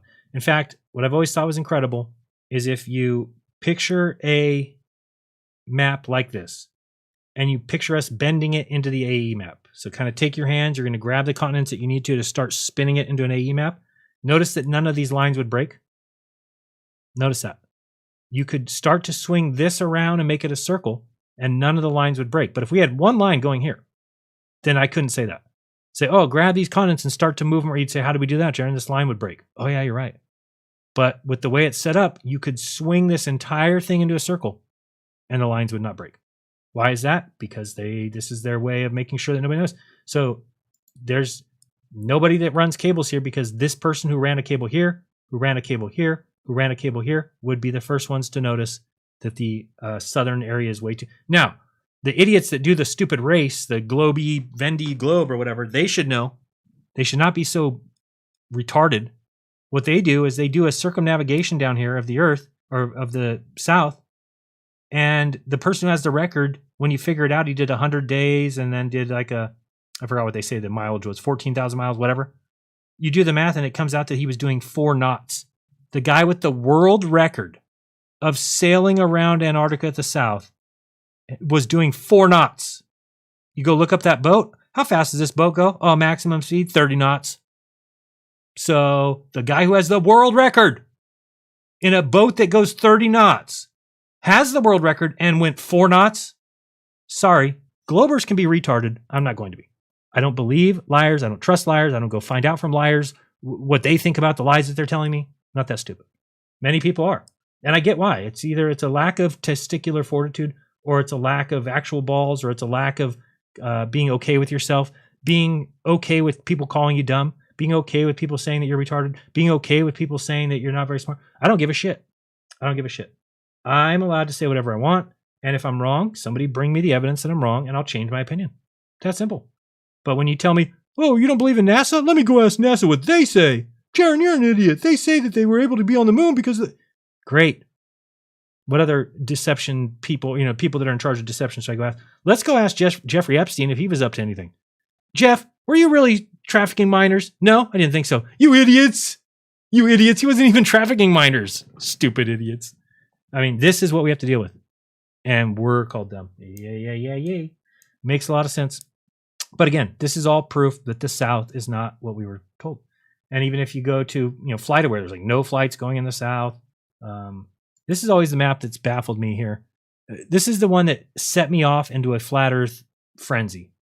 This map here, because I couldn't understand why is the equator not halfway? So I was just shocked. This is before I ever even heard of flat Earth. Tell my wife, like, have you ever noticed that the map, why is the equator so low? She's like, I don't know, what difference does that make? I'm like, well, isn't it the halfway point? She goes, oh yeah. I'm like, yeah, so it should be way up here. Why do maps show it so low? So I started looking it up, and that's when I found out that Russia, Europe, America, Canada, all wanted them to be bigger. And so they stretched the north and shrunk the south. And I was like, hold on a second. So this isn't the map? Isn't the true map? And then I found out about, oh no, Iceland up here, Greenland, is 1/14 the size or something like that of Africa. Maybe it's 1/17. Well, why does this look like they're the same? Maybe this looks half as big, but it's 1/17. And South America is way bigger. America is way smaller. But you'll get people who say, like, oh, Australia's stretched out, Jaron. You can't be. It's like you know the shape of any continent. You don't have a clue. You've never seen it. You want to tell me Himawari 8 is a view of... Give me a break. Give me a break. It takes only 25, 35 minutes to get those pictures from space. I mean, they must have to go through a lot of something. Otherwise, you would just take a picture from space, beam it down, upload it to the internet. I'll give you a minute. Full minute. Can't even do that. Can't even get pictures of the Earth. We just are forced to deal with these McToons and the FTFEs and the Cymandan and the Bimandans and Creaky Blinder. This guy is so stupid and believe in the flat Earth. Arctic Reflections and oh dear me. Oh dear. Jaron does not know how to use a calendar. Doesn't know how the calendar works. It's not 6 months and 6 weeks and 6 days. It's accurately 6 months and he forgot the 7 months. It's 7 months and 2 weeks and 3 minus 3 days. Here, buy my stuff and support Ukraine. Yeah. Yeah, right. Give me my fucking money, Arctic. Give me my money. Don't make bets with me or you will lose every single time. All right. Let's, is there anybody left? I don't think so. Let's go check. But there is somebody. Who is this? Alex, who's this? Alex, hey, what's up, bro? Can you hear me? I can hear you, but I'm going to put you on a strict 3-minute clock. Go. Okay, for sure. All right, let's go. All right, so thank you for doing that last part because that's kind of like a small question that's kind of been in the back of my mind. I haven't been really able to explain it to myself. But yeah, that makes full sense. Actually, which question? Which part? The southern flights and like the jet streams and stuff, like how fast they're going and the knots of the, like how fast ship is gone. Yep. But yeah, my coworker was telling me how she took I'm in Cali, and she took a trip to Europe, Paris, I think, something. And she's like explaining it to me. She's like the flight path was kind of weird. She's like, we were like up in like Greenland, but you got to remember this is like a ball, right? And I was like, oh, I fucking cringe. I wish I would have like, like quizzed her on that more. But I was like, oh my god, that makes perfect sense on the fucking flat Earth map. I actually meant to ask her, hey, was Greenland like on the left side of the plane or on the right side, or is it like you were all over Greenland? Because then I can kind of like poke at it more, but yeah, that's. Do you remember where she flies? Yeah, I think it was Paris, honestly. No, to where? From where? Yeah. Frisco. Oh, okay. Yeah, so I mean, if you draw that line from San Francisco to Paris, you'll see it goes right over Greenland. Yeah, exactly. Yeah, and Greenland's super tiny, so it's like, why wouldn't you like on a globe if you take that and like it's like curving or whatever, which it's not. It would be kind of like on her left side because it kind of just like cut, or I don't know, It would be on her left side if she was going to there. Yes. Yeah, with the ocean on her right side. Yeah, that's what I was thinking. But yeah, so thank you for doing that. That was great, actually. And what was I gonna ask you, bro? Oh, have you seen Marty's Leeds sermons that he does? I've seen two of them before. Oh yeah, they're great, right? He's like, awesome. Breaks it down, like gematria and yeah, I love Marty. It's like allegory for like the Bible, like telling these stories and like relates it to the stars. It's like I was blown away, and I love Marty because like all the flat Earth videos he did. But then I was like, oh, I don't really want to like listen to this Bible stuff. But I still think my favorite video is the one that he did, the litmus test.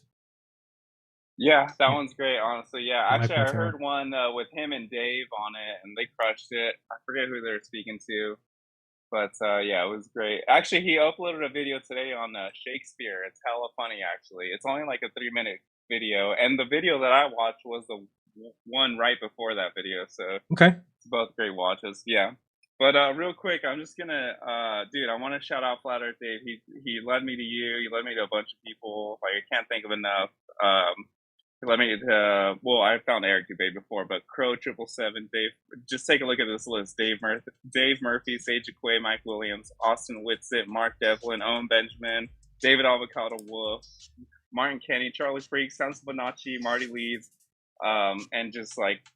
All these people, they're all flat earthers, and they're just like amazing. Their point of views and like everything, it's totally amazing. I don't know what you think about that list. I think they're And legends. also ODD, yeah, ODD TV and D Marble. I haven't seen them. I hope they're doing well. But thank you and thank Dave for everything you guys do. Really appreciate it, bro. Hey, thanks for calling. Appreciate it. All right, we're going with Yeah, of the course. last call. We've got Top or TOP. I'm not really sure. Yeah, hey, Jaron. What's up? All right. I have a question about the mirror flash experiment. Okay. What if you had a second viewpoint halfway in between the two, but on the side, like perpendicular to it, and with like a wide angle lens, if you could view the whole land, like horizon in between, if it was big enough, you should be able to see like a hump. Yes, I think so. But again, so remember I said that the hump is 90 feet, right? So if you're looking across 24 miles, you're looking across, let me just do that real quick. So 24 miles times 5280 times 5280 equals, so that's 126,000 feet across. And you are only looking at a rise in the middle of 95 feet. So would we be able to see that? I don't That really should be like easily measurable. measurable, or you mean viewable? Both. I don't know. I mean, again, I think the problem with that for me is that, again, we are then, what are you looking at? The horizon, and then we're actually calling that like a true location. I'd have to see if there's a spot to do it from. First of all, there's some hills. You'd have to have both of the people like in view, one on each side. Like you're viewing from like the side, like perpendicular to the first person's. Yeah, but You know, it's you can't think how hard it is to see that for. How are you going? What do you mean see him? You can't see the person. I mean, with a wide angle lens, you should be able to have that wide of a view. I think people get confused on how far of a distance that is. You cannot see somebody standing on a beach. You figure if you're at the halfway point, that means you have to look 12 miles this way. 12. You can't see 12 miles unless you have you'd have to have a super zoomed in camera, and even then, I don't think you'd be able to see the person. Or you'd have to have a higher viewpoint. Yeah, for sure, you'd have to be up high. But as far as seeing them, you'd have to super zoom in, so you couldn't see them. You just have to know where they're at, right? Like, even if I bring it up on Google Earth, you seeing somebody from that kind of, unless I'm wrong, but I would have to find the location that you would do it from.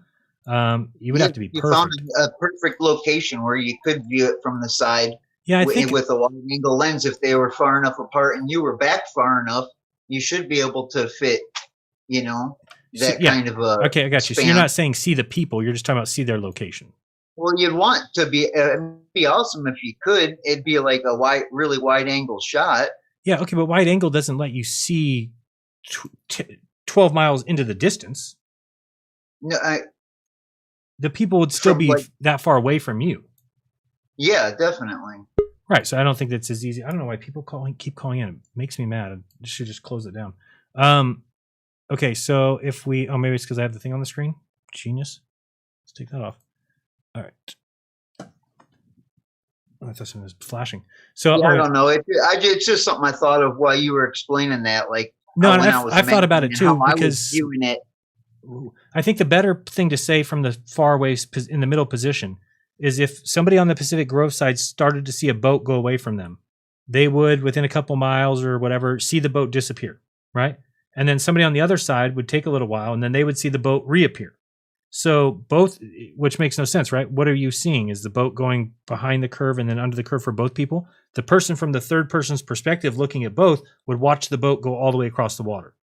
Now, you'd have to zoom in to see that, right? You wouldn't actually be able to stay back and watch the boat because it's too I far mean, away. you'd want to be able to, if you'd want to be able to like keep a wide shot and be able to see it go all the way across. Yeah. So I'm even like here, I'm at Google Earth, and let me see what my distance is. Oops, I can't summon all the way to the top. So I'm at eye height right now, eye altitude of 15,000 feet. At 15,000. Like stay across San Francisco Bay and the second point of view up on the bridge.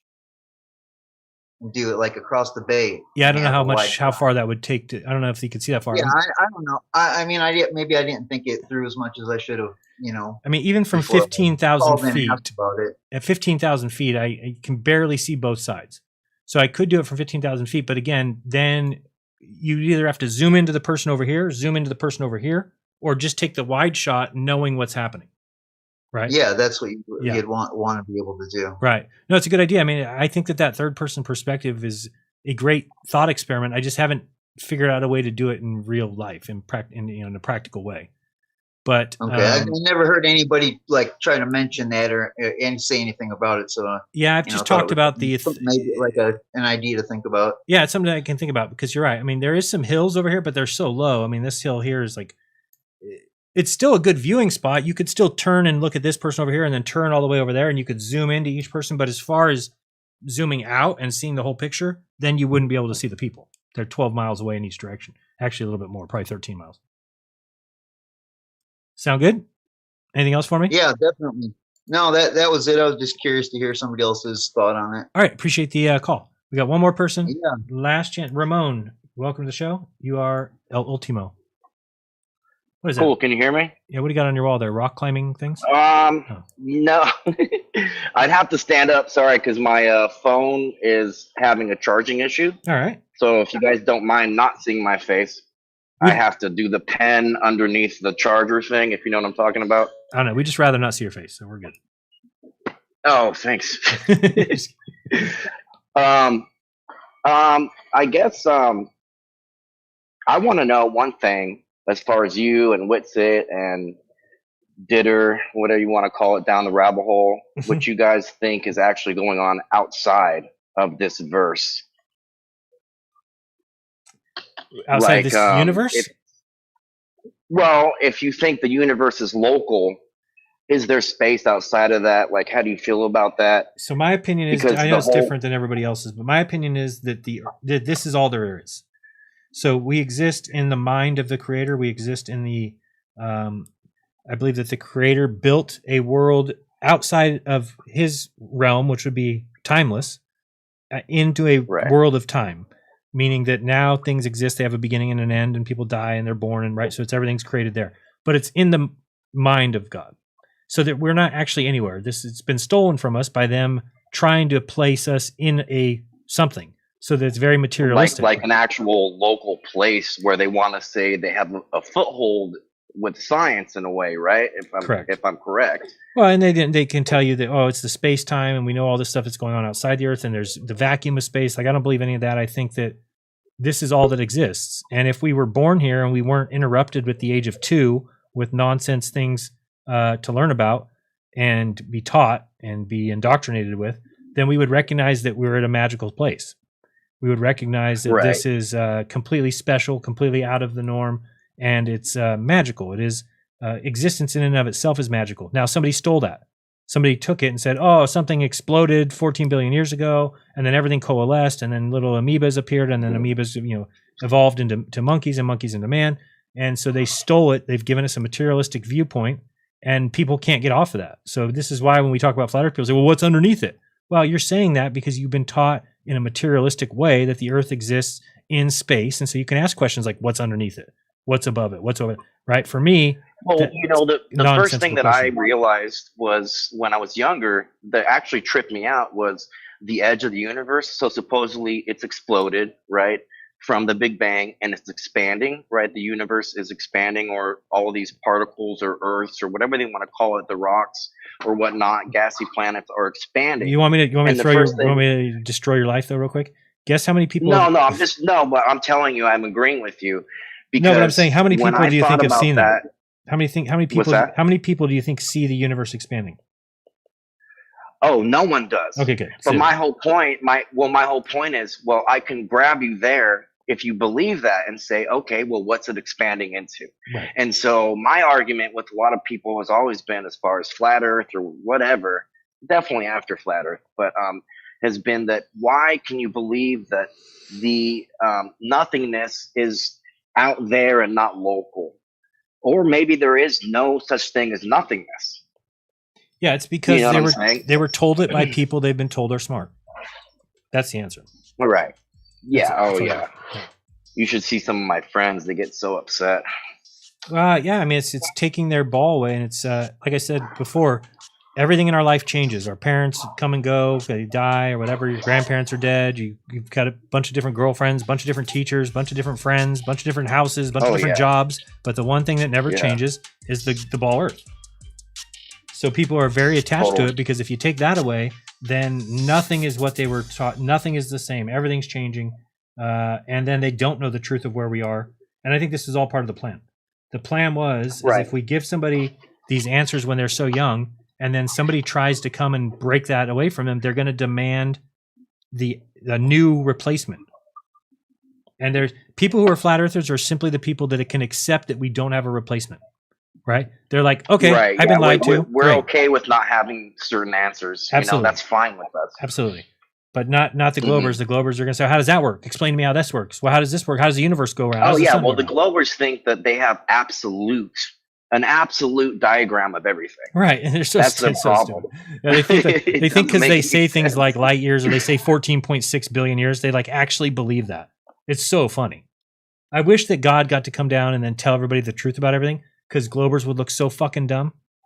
Be like 14.6 Well, that comes to my I'm sorry. That comes to my second thing I was going to say, or last thing, was are you noticing? Obviously, we have been noticing the stuff that's coming out on Fox and other channels, but the government leaking UFO stuff, and then now there's this thing in Vegas that I don't know if you saw that, where this kid supposedly saw aliens in his backyard. I watched the video and everything. Yeah. Yeah, and to me, I'm just like, you know, I've been into this for a long time, and you know, I have a different opinion on aliens now, but I watched Stephen Greer way long ago. When he had the mini alien? What's that? Stephen Greer's the one who had the mini alien. He had a little. Oh, he found a little. Yeah, he is. Totally. Yeah.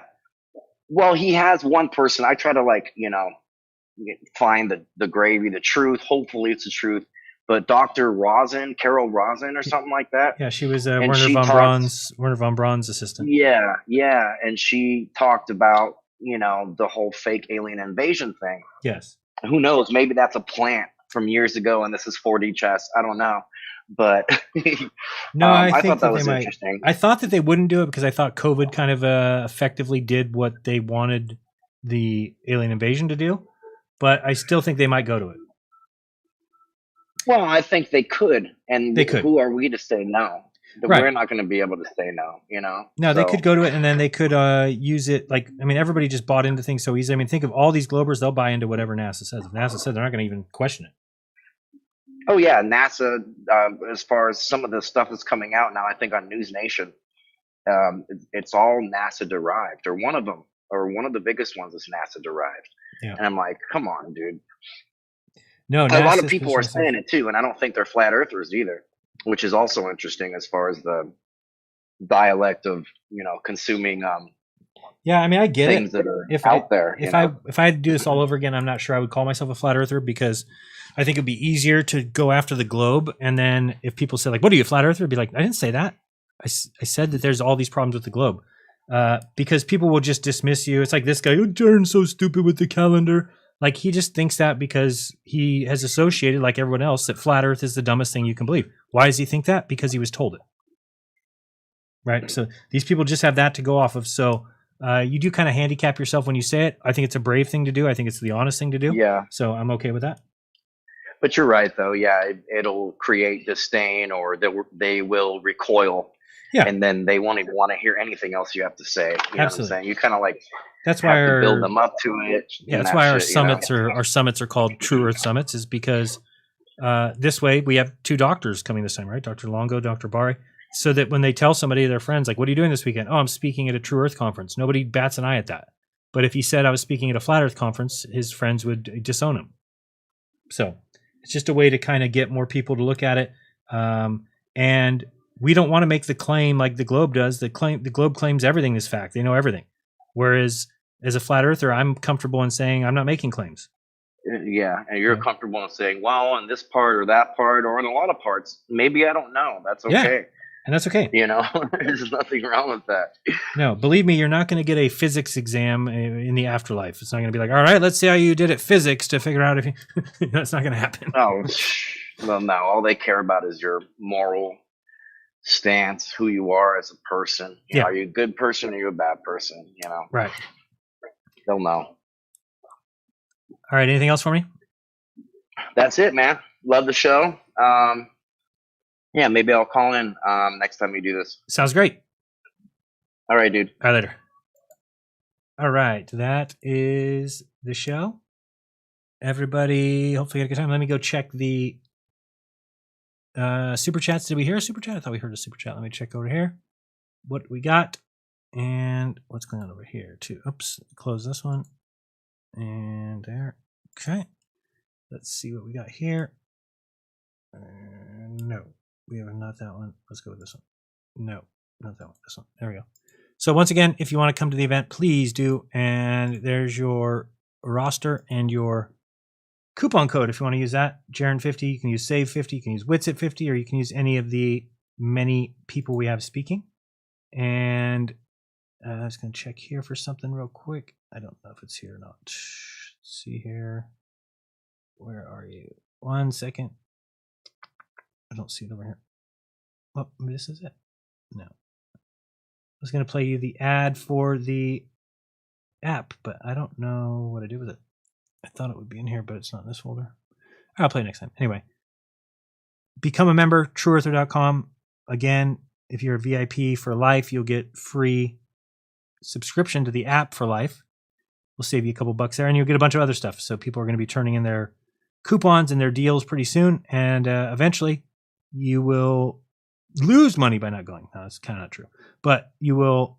We want to make it so that you're better off going, and you can get more savings than you spent on the ticket.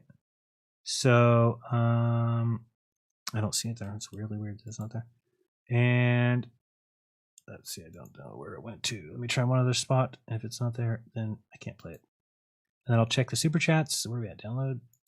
No, it would be in used. Possibly. Come on, is it in here?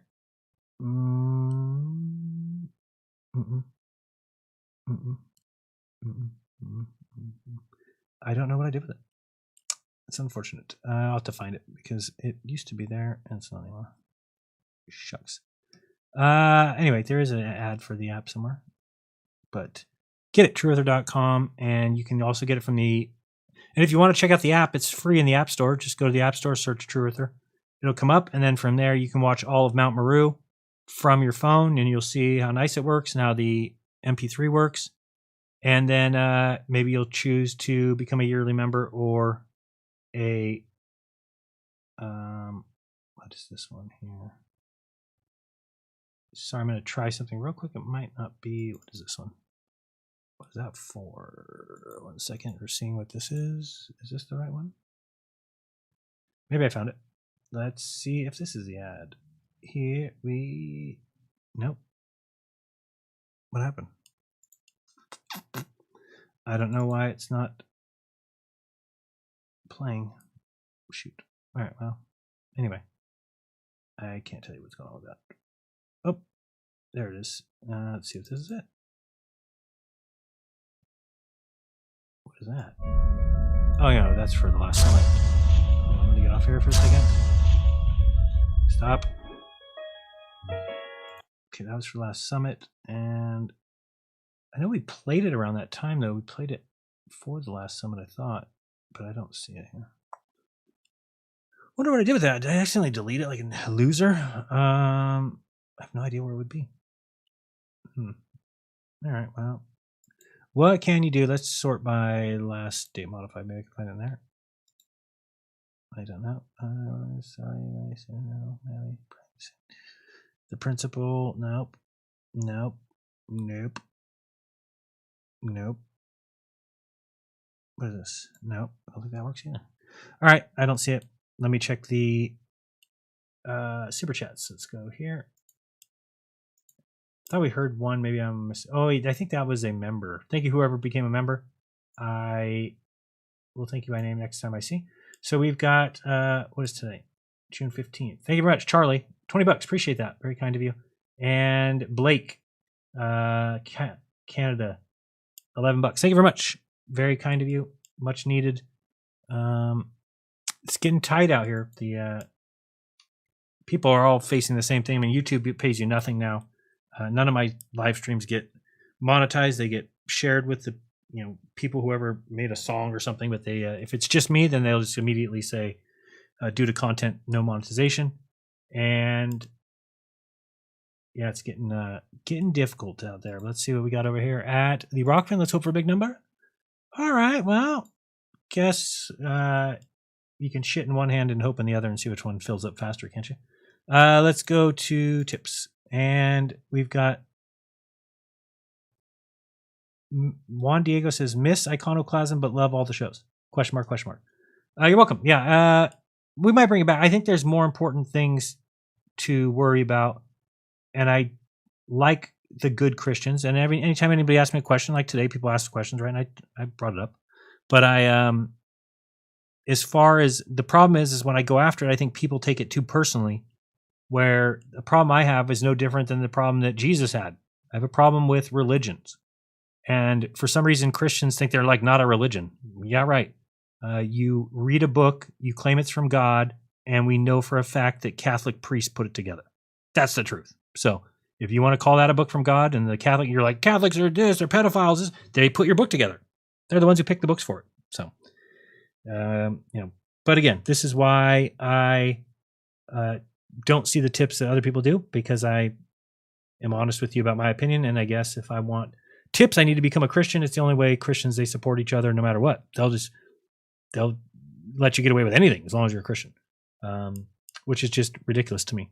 I don't want to ever be like that. I don't want to, no, never. I'll pass. I will pass. Let me give you my honest opinion, but I was raised Christian. I'm a better person because I'm a Christian, or because I was raised Christian. I think that if you're going to raise your child in some way, it's probably best to give those ideals. And here's the other thing that upsets me is the things that are going on with like Bud Light and Target. If it wasn't for Christians, those things would just run rampant over the world. So how can I go hard after Christianity when they're the last semblance of sanity? Now, again, it's a very difficult thing because there's a lot of things that Christianity brings the world that are bad. So I think, it's like there's people out there who drink the blood and eat the body of Christ every week. And they think it's normal. Like, no, that's a blood cult. Okay. It is not a good thing. And there's other people who just believe that the world's coming to an end. There's a new date now. I've seen somebody talking about 2020. Jaron, what do you think about 2028? I'm like, dude, do not ever say that shit to me again. Okay. This is how they've gotten over. This is how they've played the world forever. Everybody's always thought it was the end times. Like, oh, but right now it's the times of Noah. Shut up. Shut up. It's always been the times of Noah. If you can't see the writing on the wall, I don't know what to tell you. I don't know what to tell you. And stop telling me that you believe in the Bible when you also go against the government. Romans 13 is very clear. Very clear. And if God meant, only when governments are not oppressive, then he would have said it. He didn't say it. The book says all governments are placed there by God. To go against the government is to go against God. Pay taxes to whom taxes are due. Pay loyalty to who loyalty is due. To pay trust to, all this shit. Pay taxes to who taxes are due. If you think that the creator of this world told you to pay taxes to who taxes are due, what am I going to do about it? That's on you, bro. That's on you. If you think the creator of the world just said all governments are placed there by God, to go against the government is to go against God. No, it's not. All governments are not placed here by God. Some of them are demented psychopaths who have taken power, and they're using tyranny and lies and confusion and disgusting practices to subject you to slavery. So if you think God says, nope, they're there for you, they're there for your good, God put them there to be instructors of the goodwill. But you know what? Christians don't believe that. That's the problem. So stand up and be like, no, I like to call myself a Christian, but I don't believe certain things in the Bible because it's clearly been written by governments. That's the honest position. Not, no, it's God's word. I believe every word of it. No, you don't. You don't. You simply don't. And if I start telling you about some of the stories in the Old Testament, you'll be like, oh, that's a different time and people were different ways and we needed to do that. No, nobody needs to do that. Nobody needs to tell human beings to go stone a man because they picked sticks up on the Sabbath. That's what God did. Moses and Aaron came to God and said, God, there's this guy, we found him picking up sticks on the Sabbath. What should we do with him? And your creator said, all of you gather around, get rocks, and stone him to death. And you believe in that God. That's on you. Trust me, there is no God like that. There is no God that ever instructed people that he wants to be good and loving and wholesome to grab rocks and throw them at somebody until they're dead because they picked up sticks. Now, you might believe that, but it's clearly seen that that's not the creator. Clearly not the creator. And yet, why Christians worship? You do realize that's the God of the Jews, right? You do realize that's the God who has a chosen people, the Jews, right? That's a God who instructed the Jews to go kill other nations. What kind of people do you think come out from after they killed a bunch of people? Good people or bad people? Do you think God recognized that? Do you think God knew, like, if I have these people go kill other people, they're probably going to become worse people? I'm pretty sure God's that smart. So God would have said, that wouldn't be smart. I'd rather kill them myself or whatever, right? And again, if you bring this up to Christians, they'll make up some excuse. Oh, well, they're actually not. They're demons. Oh, they're demons, and God just forgot to put that in the book? Why didn't he say, so I had the chosen people, the Israelites, because they were not demons, so I sent them to other nations to kill them because they were demons? That's what God would have said. He didn't say that. He says men. Same thing with the guy who picked up sticks. I get some excuse of, oh, well, maybe he was a demon. Maybe he was evil. Maybe a lot of things. Do you think God could have wrote that in the book? Because the book says one thing, that a man was picking up sticks on the Sabbath. Not a demon, a man picking up sticks on the Sabbath. Now, you also want to tell me Jesus is the same God as God in the Old Testament. What do you mean?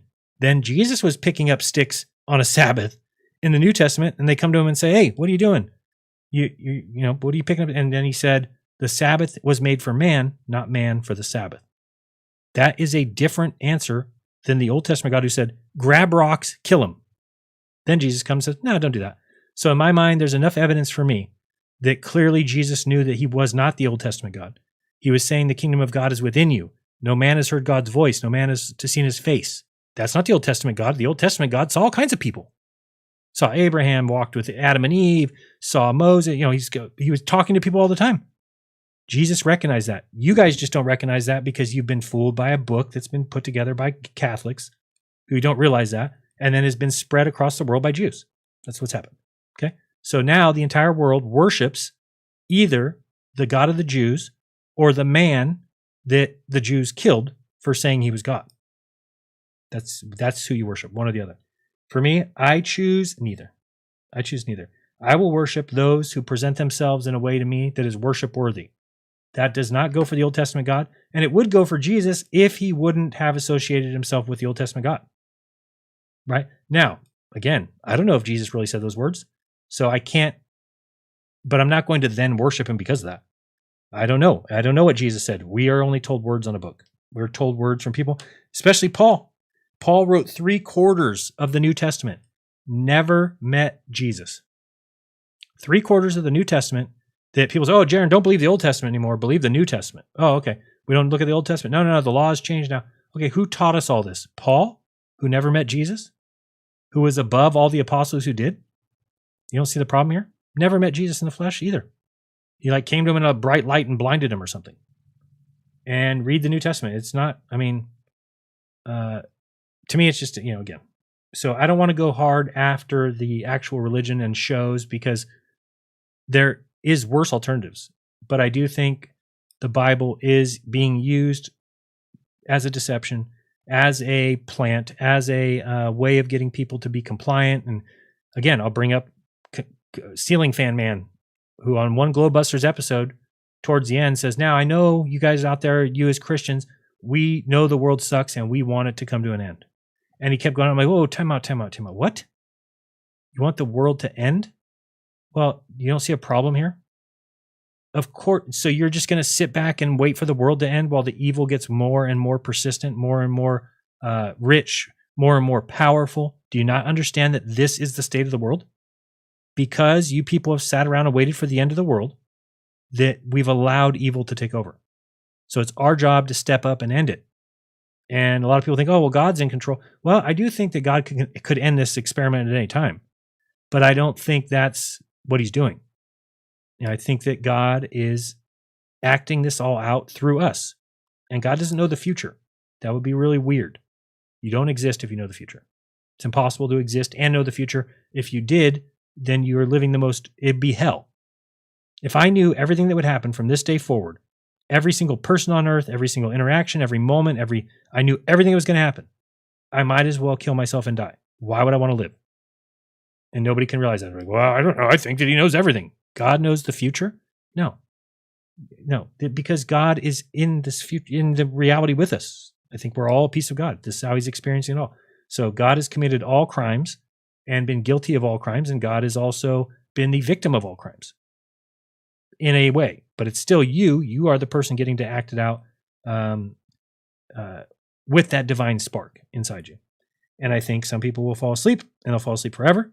And I think some people will move on to the next level. And I think that some people will come back and try it again. And I think that the elite probably know that in a way, and they don't care. They would rather keep coming back and ruling. It's better to rule in hell than it is to serve in heaven, right? So they don't want, they don't like the creator for whatever reason. And so anyway, that's basically what I'm trying to say.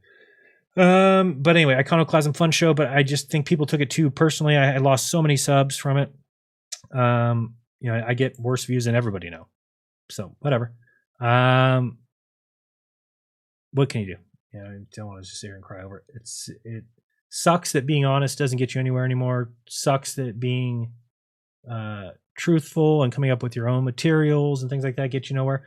If I hear one more person talk about, oh, have you seen Terry Eicher's stuff? Have you seen Terry Eicher's stuff? Yeah, he steals my material and doesn't put links back to my channel.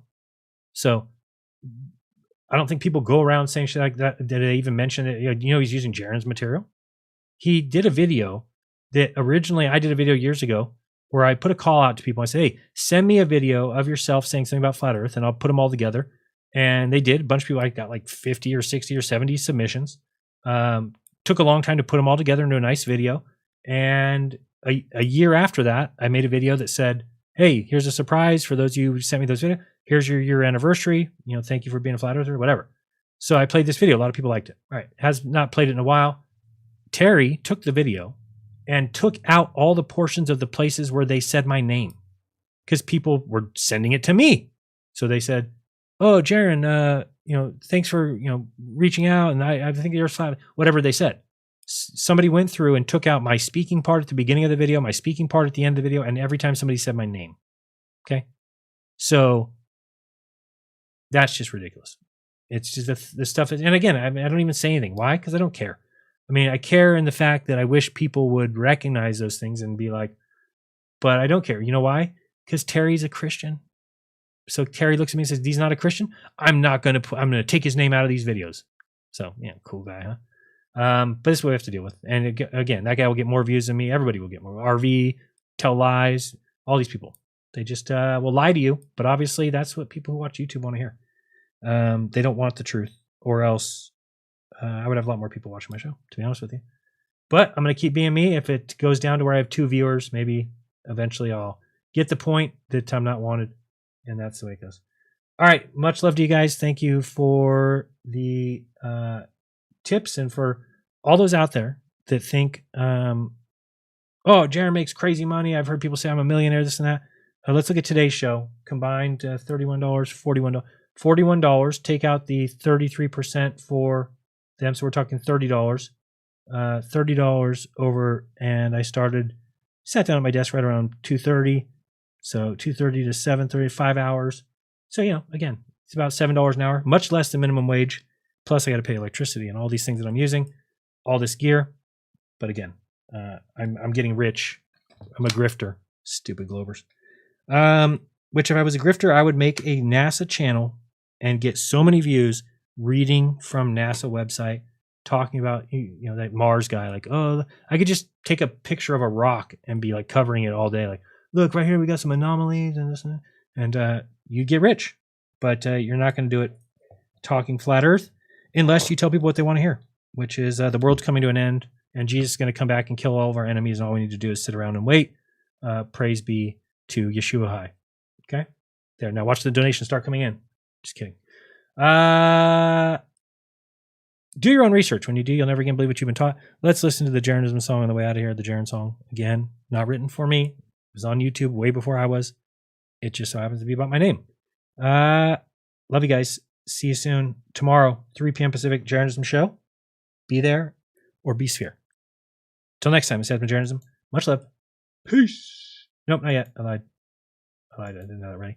And this one, and there we go. Peace.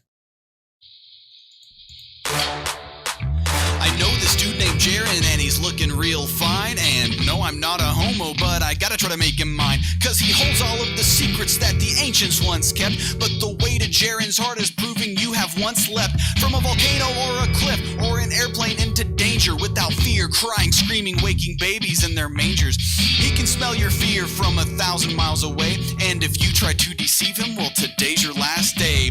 You can bet he doesn't want a coward or a liar coming up to him saying, can you be my friend? Maybe you can man it up and lay it down in front of him, show him you're strong enough to go out on a limb. He's got enough ladies lining number on the block to fill 747's loading number on the clock. A lot of men are crying every single day, praying for a Jaren day, but they can afford the price to pay. All the women want him and all dudes want to be Jaren, but the fact of the matter is, there's only one Jaren. He's got an internet following that forms a giant group. He can translate ancient tablets using alphabet soup, which he rarely even does, though it fetches big money. He doesn't even need it cause he sweats pure honey. His fans send him gifts, make him gifs, jump off cliffs, just for the once in a lifetime honor of seeing Jaren take a sip of his famous oat stew. That's right, he's a stew chef. You may say, what's a stew chef? Well, you probably never seen a stew chef cause there's only one stew chef and it's Jaren cooking it up. He's known for only filling friends and family's cups with his decadent sludge that he boils all night, every night, all night, every night. It's out of sight. He can do a dance that makes everybody pee their beds and make a mess and cause stress. He's on a mission with the Jerry Berry Blitz and the Jerry Berry Twist. He's riling up the world. You can do the Jerry Berry Blitz and the Jerry Berry Twist. You can imitate the best just like the rest. Come on, Jaren, show the world what you got now. He's gonna show you his dance. He's gonna show you his skills, his dancing skills. Check him out, y'all.